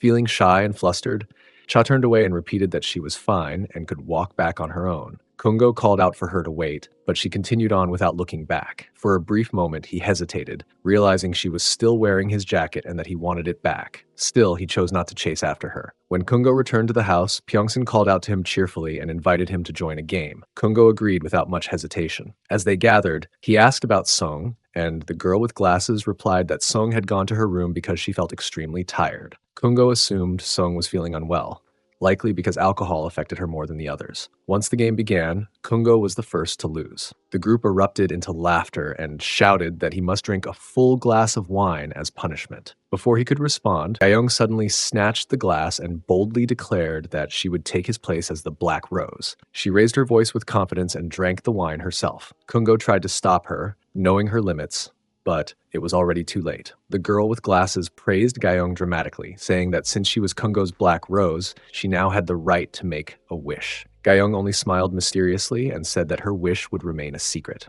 As time passed, everyone grew increasingly drunk. Eventually, Gayoung slumped against Kungo's shoulder and lost consciousness. Concerned, Kungo carried her to a room and gently laid her down on the bed. He adjusted her pillow carefully and sighed, wondering why she insisted on acting as the Black Rose when she clearly couldn't handle the alcohol. He then noticed that Sung was already asleep beside her. Just as Kungo was about to leave, Gayoung suddenly grabbed his hand and begged him not to go. He froze, startled by the realization that she had not been completely asleep. With a playful tone, Gayoung announced that she was finally going to use her wish. She demanded that Kungo have a wrestling match with her. After indulging her request, Kungo soon realized that she had fallen back asleep, satisfied that her wish had been fulfilled. At that moment, heard Sung stirring, making faint noises that suggested she was about to wake up. Panicked, Kungo hurried out of the room as quietly as possible. Once outside, he muttered to himself in frustration, scolding his own lack of restraint and swearing that he needed to stop engaging in cardio training with Gayoung altogether. Just then, Sung approached him and asked what he was muttering about. Kungo jumped in surprise, blurting out that he thought she was still inside the room. Sung calmly explained that she had gone in earlier but left because she wanted to drink alone. She had been searching for a quiet,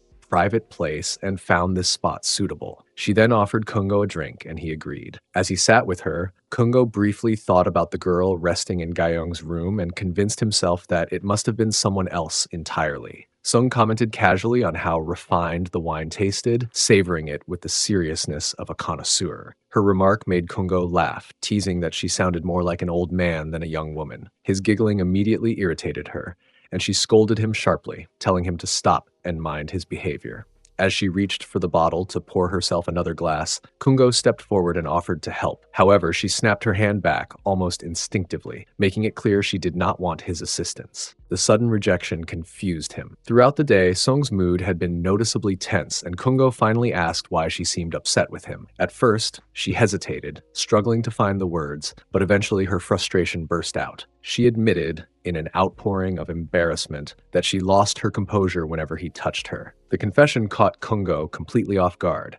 Sung went on to explain that ever since their last cardio training session, she had been unable to control her reactions around him. The loss of control made her deeply uncomfortable, especially at the thought of others noticing, which only added to her frustration and shame. Trying to calm her, Kungo gently touched her hair and reassured her that it was fine if he touched her now, since they were alone. He remarked lightly that this situation only meant one thing: they would have to resume their training session together. As he moved closer, Sung shifted awkwardly, and in the process, the wine bottle tipped over, spilling its contents onto her pants onto the floor. Kungo immediately stopped her from reacting further and told her he had an idea. Without hesitation, he removed his shirt and used it to clean the spilled wine from her clothes. Once the mess was taken care of, the tension between them eased slightly, and the two eventually headed off together to continue their cardio training, the unspoken feelings lingering quietly between them. After their session ended, the group decided it was time to return to the house. As they walked along the quiet path, Kungo found himself smiling without realizing it, his gaze lingering on Sung more than once. Sung quickly noticed the expression on his face and abruptly told him to stop smiling like that. Caught off guard, Kungo hesitated, unsure how to respond. Sung then bluntly admitted that his strange smile was starting to irritate her, which only made him more flustered. Trying to regain his composure, Kungo finally called out to her. Sung turned back, questioning what he wanted to say. Feeling shy and awkward, Kungo admitted that he wanted to talk to her about the two of them. Before he could continue, a sudden noise interrupted them. Their attention shifted ahead, where they saw Nam Wook being restrained by two boys who were trying to calm him down. In front of him stood Gayong, accompanied by a girl wearing glasses. Nam Wook forcefully shoved the boys aside, clearly frustrated, and demanded to know what Gayong's problem with him was. Gayong replied calmly but firmly that she had already told him she had found someone she liked. Unsatisfied, Nam Wook pressed her for the identity of that person, only for Gayong to snap back sharply, asking why she should tell him at all. At that moment, Sung approached the group and asked what the commotion was about. The girl with glasses explained that she herself did not fully understand what was happening, only that Nam Wook had suddenly confronted Gayong and started causing trouble. Ignoring everyone else, Nam Wook stepped closer to Gayong and ordered her to come with him, insisting that they needed to talk things through. Before he could get any closer,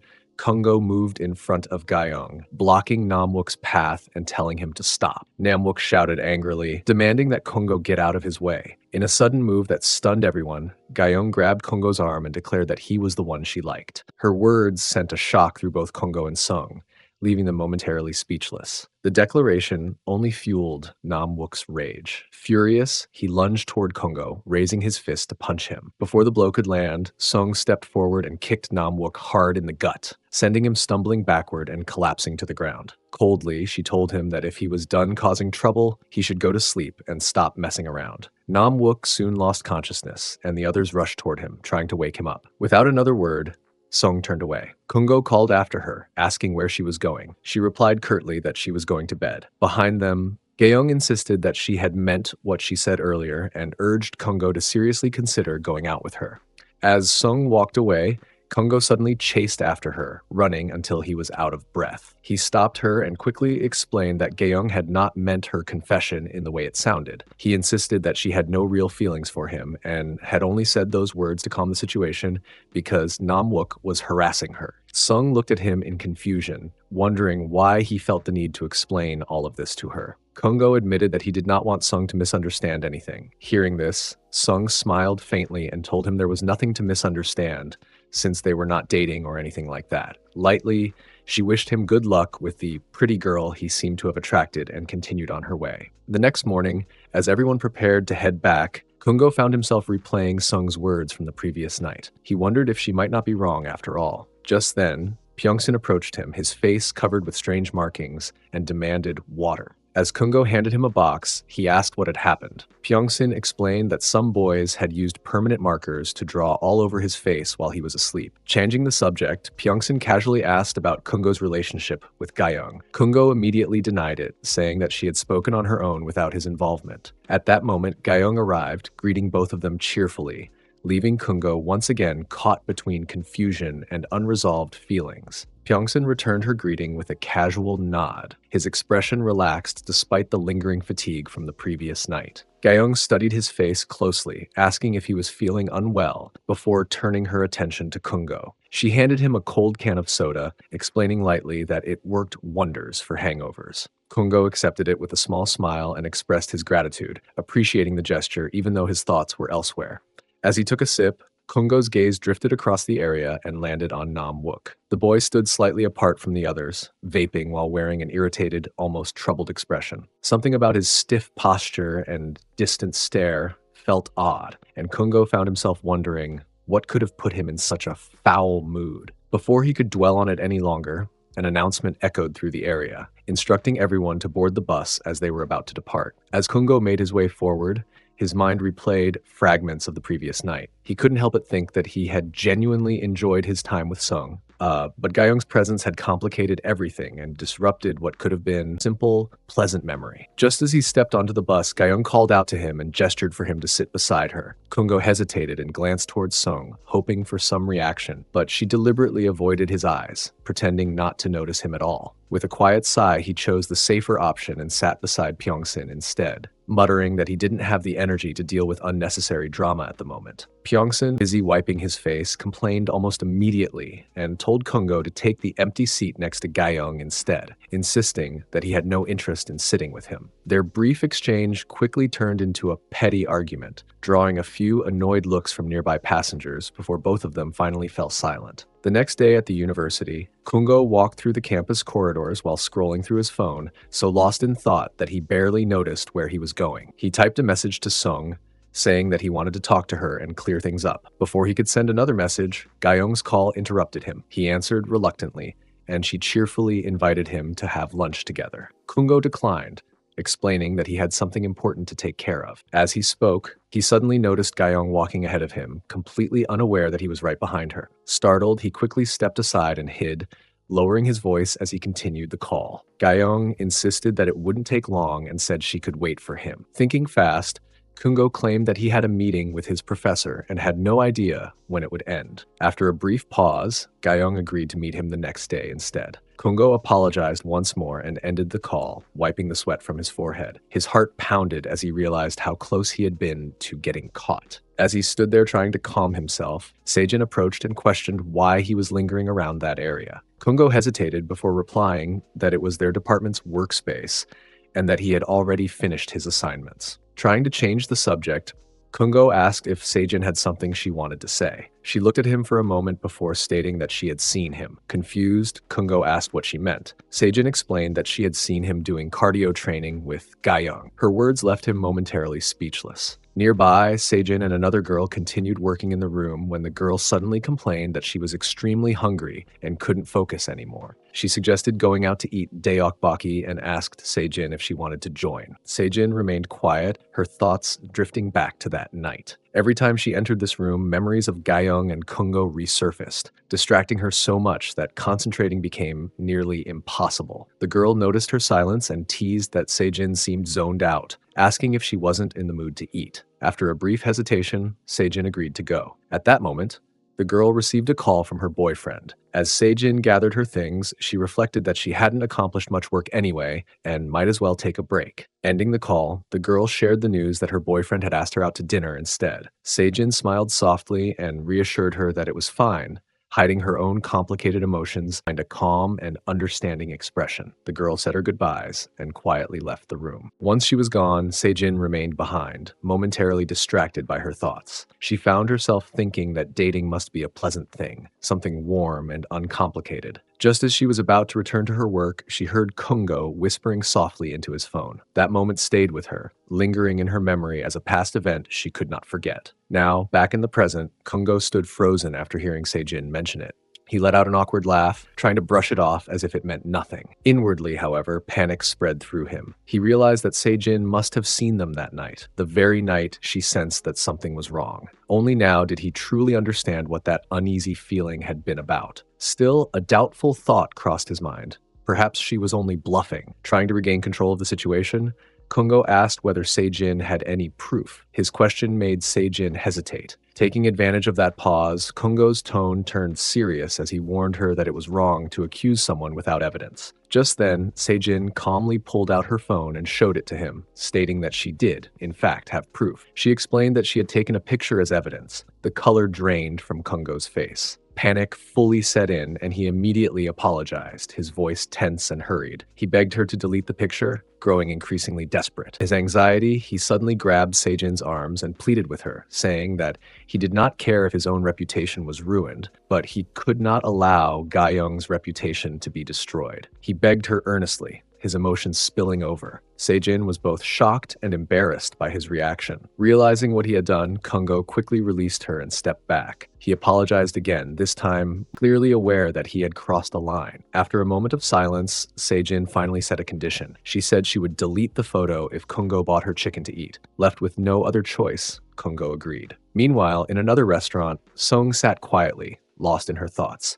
She imagined Kungo and Ga-young going out on a date together. The idea did not surprise her. After all, Ga-young was undeniably pretty. Almost immediately, Sung caught herself and scolded her own thoughts, reminding herself that it was none of her business whether they dated or not. She told herself firmly that she did not care. Just then, Jin-yeon approached Sung and asked what was troubling her. She joked that the heat must have gotten to Sung's head, since she was mumbling to herself. Sung quickly denied it, saying she was simply lost in thought. She then asked Jin-yeon how her work was going and whether it was easy money. Jin-yeon sighed and said Sung should not even get her started, complaining that her director was a terrible person and completely unpredictable. Sung laughed at her frustration. Jin-yeon admitted that she was starting to feel uncomfortable there and suggested they go somewhere else for drinks. Sung agreed without hesitation. Back at another restaurant, Sejin and Kungo sat together at a table. Sejin happily praised the taste of the food, clearly enjoying herself. Kungo asked if she wanted another drink, and Sejin immediately ordered one. He gently told her to slow down and eat the chicken first. While eating, Sejin suddenly asked whether Ga-young had confessed to him. She suspected that the two of them were secretly dating. Kungo denied it outright, saying he did not understand where that idea came from. Sejin commented that Kungo was not particularly handsome and wondered what Ga-young could have possibly seen in him to confess. Kungo shivered with irritation, replying that it was an excellent question and that he himself was curious about it. Despite his annoyance, he decided to let it go, hoping only that Sejin would keep her word and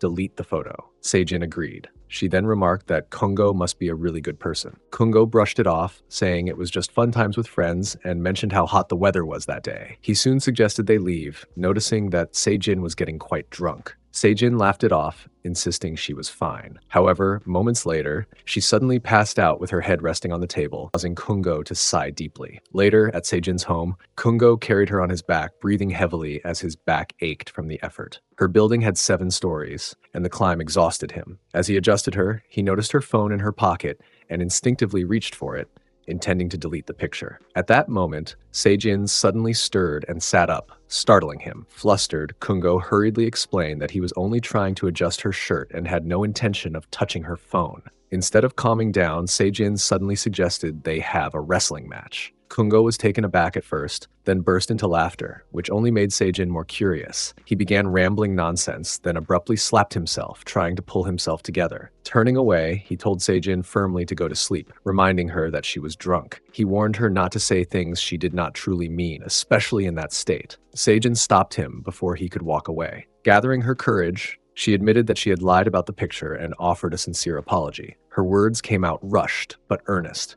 as though she feared he might disappear at any moment. Kungo was left unsettled and confused, unable to understand why she would go so far as to deceive him. Sensing his hesitation, Sejin confessed her real reason. She explained that she had only wanted an excuse to train with him, and that if he left now, she would not be able to face the embarrassment of what she had done. Her desperation lingered in the air, making the moment heavier than Kungo had expected. Elsewhere, at a lively bar glowing with warm lights, Sung sat with her friend Jin-yeon, the two of them enjoying their drinks and the brief escape from their routines. Jin-yeon commented dramatically on the wine, joking that it tasted so refined it felt as though it were cleansing her body from the inside. Sung laughed softly and suggested that Jin-yeon must be feeling worn down because her job had been particularly demanding lately. Jin-yeon shook her head and clarified that the work itself was manageable. The real problem was her director. Sung immediately understood what she meant and pointed out that Jin-yeon was talking about the married head of her team, a man who refused to leave her alone despite having a family of his own. Jin-yeon agreed with a bitter smile. She recalled a recent incident when he had crossed the line entirely, making an inappropriate and humiliating remark about a dream he claimed to have had about her. Even now, she could hardly believe that someone would say something so shameless to her face. Sung reacted with disbelief, asking why Jinyeon had let him get away with such blatant harassment. Jinyeon admitted that she felt trapped because he was the director's son. She had no power to confront him or report the behavior without risking her career. She wondered aloud why someone like him would even take an interest in her, frustration evident in her voice. Trying to shift the mood, Jinyeon turned the conversation towards Sung and asked whether she had found anyone for herself. Sung quickly denied it, brushing the idea aside. Jinyeon, however, encouraged her not to be so dismissive. She suggested that Sung should date freely while she was still young, insisting that even short experiences could leave behind something meaningful and lasting. Sung teased her in return, accusing Jinyeon of speaking as though her own life were already complete. Jinyeon responded confidently, saying that having a steady job had forced her to grow up faster, making her feel far more mature than Sung realized. At that moment, a man approached their table politely and apologized for interrupting. With an awkward smile, he explained that he had lost a bet and wondered if he could make up for it by buying them a drink. Jinyeon burst into laughter and casually replied that they already had a man with them. Embarrassed, the stranger apologized again and stepped away. As soon as he was gone, Sung accused Jinyeon of being an incredibly smooth liar. Jinyeon simply shrugged and claimed she had not lied at all. Just then, Jinyeon turned her attention to a young man who had arrived beside them, apologizing for being late. He wore glasses and greeted Sung politely before introducing himself as Ji Sung-hyuk. Sung frowned slightly, confused by the name. Jinyeon quickly stepped in, explaining that Sung-hyuk was the same person Sung had been supposed to meet at a mixer she never bothered to attend. The realization dawned on Sung, and she immediately apologized for missing it. Rather than being offended, Sung-hyuk smiled, clearly pleased to finally meet her in person. Sensing the shift in atmosphere, Jinyeon announced that she would be leaving, joking that she had no intention of staying around as a third wheel. Sung hesitated, clearly unsure, but Jinyeon waved her off and wished them both a good time. Sung-hyuk added that she should message Jinyeon later. Turning back to Sung, he gently checked whether she felt comfortable. He explained that if she did not mind, he would like them to share a drink together and talk properly. After a brief pause, Sung agreed. With that, the two of them settled into conversation, their glasses clinking softly as the night continued to unfold.